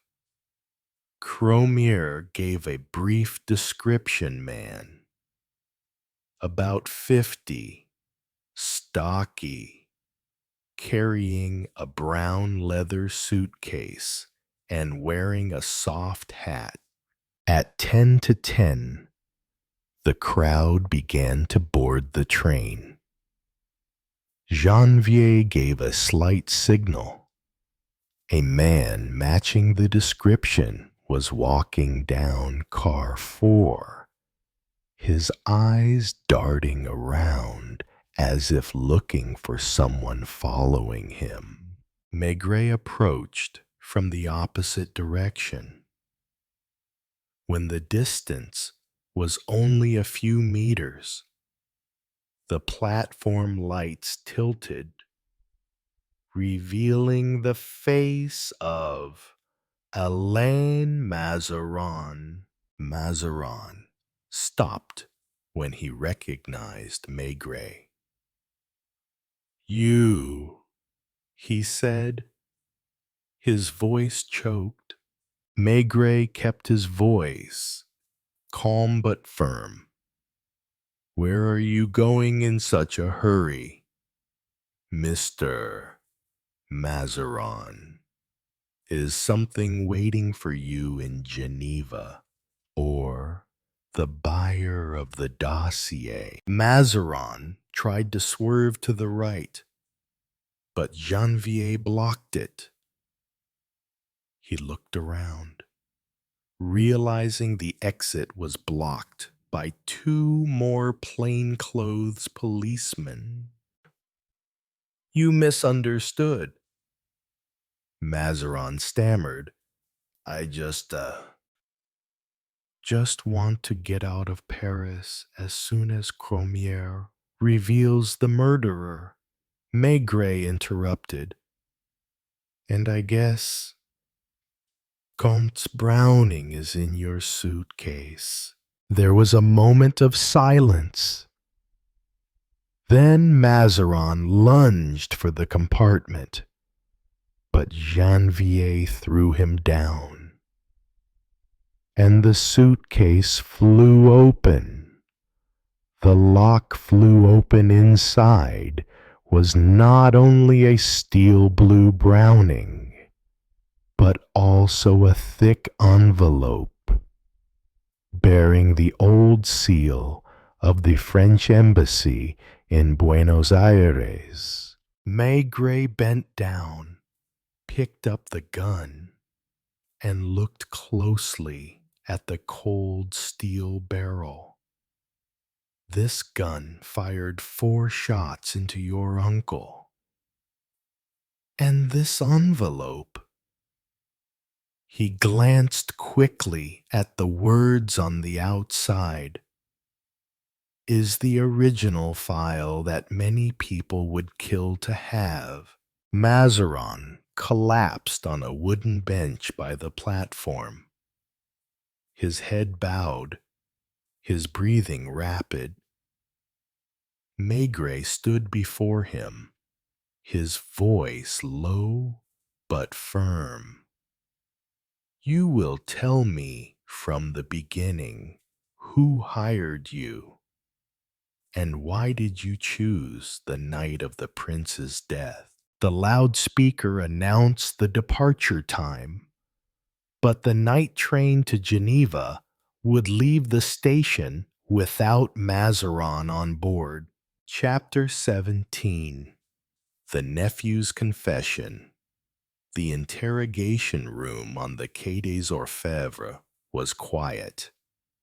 The wall clock ticked slowly, and the pale yellow light fell on Alain Mazarin's ashen face. Before him was a brown leather briefcase, a Browning, and a file with the red seal still on it. Maigret sat opposite, hands clasped, voice low. Begin from the beginning. Mazarin swallowed, his eyes bloodshot. I didn't intend to kill my uncle. It was just to get the files back. Someone at the ministry, I don't know his real name, only Cromieres, offered me 10 times the value of my shop if I gave them this envelope. And Cromieres acted as intermediary, Maigret asked. He said he would arrange for my uncle to be absent temporarily. But that night, when I arrived, the door was open. The desk lamp was still on. My uncle was sitting at the table, looking straight at me and saying, "You cannot touch this." Mazarin's hand trembled. We were arguing. I pulled out my gun just to scare him. But he choked. Uncle rushed forward. The Browning went off. The first shot hit my eye. I panicked, fired a few more shots, then gathered the shell casings and put them in my pocket. Maigret stared at him, his eyes heavy, and intent to leave Paris with the documents, to hand them over to the buyer in Geneva. Yes, they say, once you get it, it's all over. Maigret pushed the envelope toward him. The red wax stamp was slightly cracked. The handwriting faded with age. He knew that if he opened it, the past would flood into the present, along with names that would shake the Quai d'Orsay. Janvier stood by, waiting for orders. "Chief, open," he asked softly. Maigret was silent for a long time. In his mind were images of Isabelle, Valnord, Cromieres, and even the Comte, who had kept this secret for decades, perhaps because he understood its weight. Finally, Maigret said, "Record his statement in full. As for the envelope, put it in a safe and seal it. Tomorrow morning, I will give it directly to the investigating judge." He stood up, took his pipe, but did not light it. A case was closed, but the secrets in that envelope might open doors he did not want to walk through. Chapter 18. The Remaining Truth. A misty Parisian morning. Maigret stood at the gate of Princess Isabel's villa, hat in hand, feeling the dampness creeping up the collar of his coat. The old butler opened the door and led him into the familiar salon, where a dim light filtered through the lace curtains. Isabel was already seated, wearing a dark blue velvet dress. Her face was calm, but her eyes still held a hint of expectation. "Commissaire, do you have news for me?" Maigret nodded and sat down in the chair opposite. "The case is closed. The murderer is Alain Mazarin." Isabel closed her eyes for a few seconds, her hands clenching into fists. "Because of the file?" "Yes, and there are others behind it who want it at all costs." She looked straight at him. "So, have you opened it yet?" Maigret placed the large envelope, still with the red seal, on the table. "Not yet. It will be given to the investigating judge. But, if you like, I can tell you what I heard." There was a moment of silence, broken only by the sound of the pendulum clock in the corner of the room. Isabel reached out and touched the envelope, then pulled it back. "No, commissaire, some truths should not be spoken." Maigret nodded. He understood. There were secrets that were less dangerous if kept in the dark than when brought into the light. He rose and put on his hat. Isabel saw him to the door, her eyes never leaving the envelope on the table. When the door closed, Maigret heard her return to the living room, but he did not know whether she would open it or leave it to sleep for another lifetime. Stepping out into the street, Maigret lit his pipe and exhaled a long stream of smoke.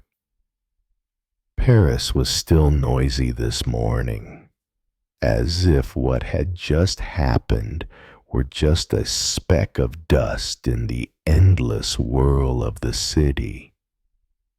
But for him, the case would remain, not only because of the murderer, but because of the void of unanswered questions. And perhaps that is the way to keep the story alive.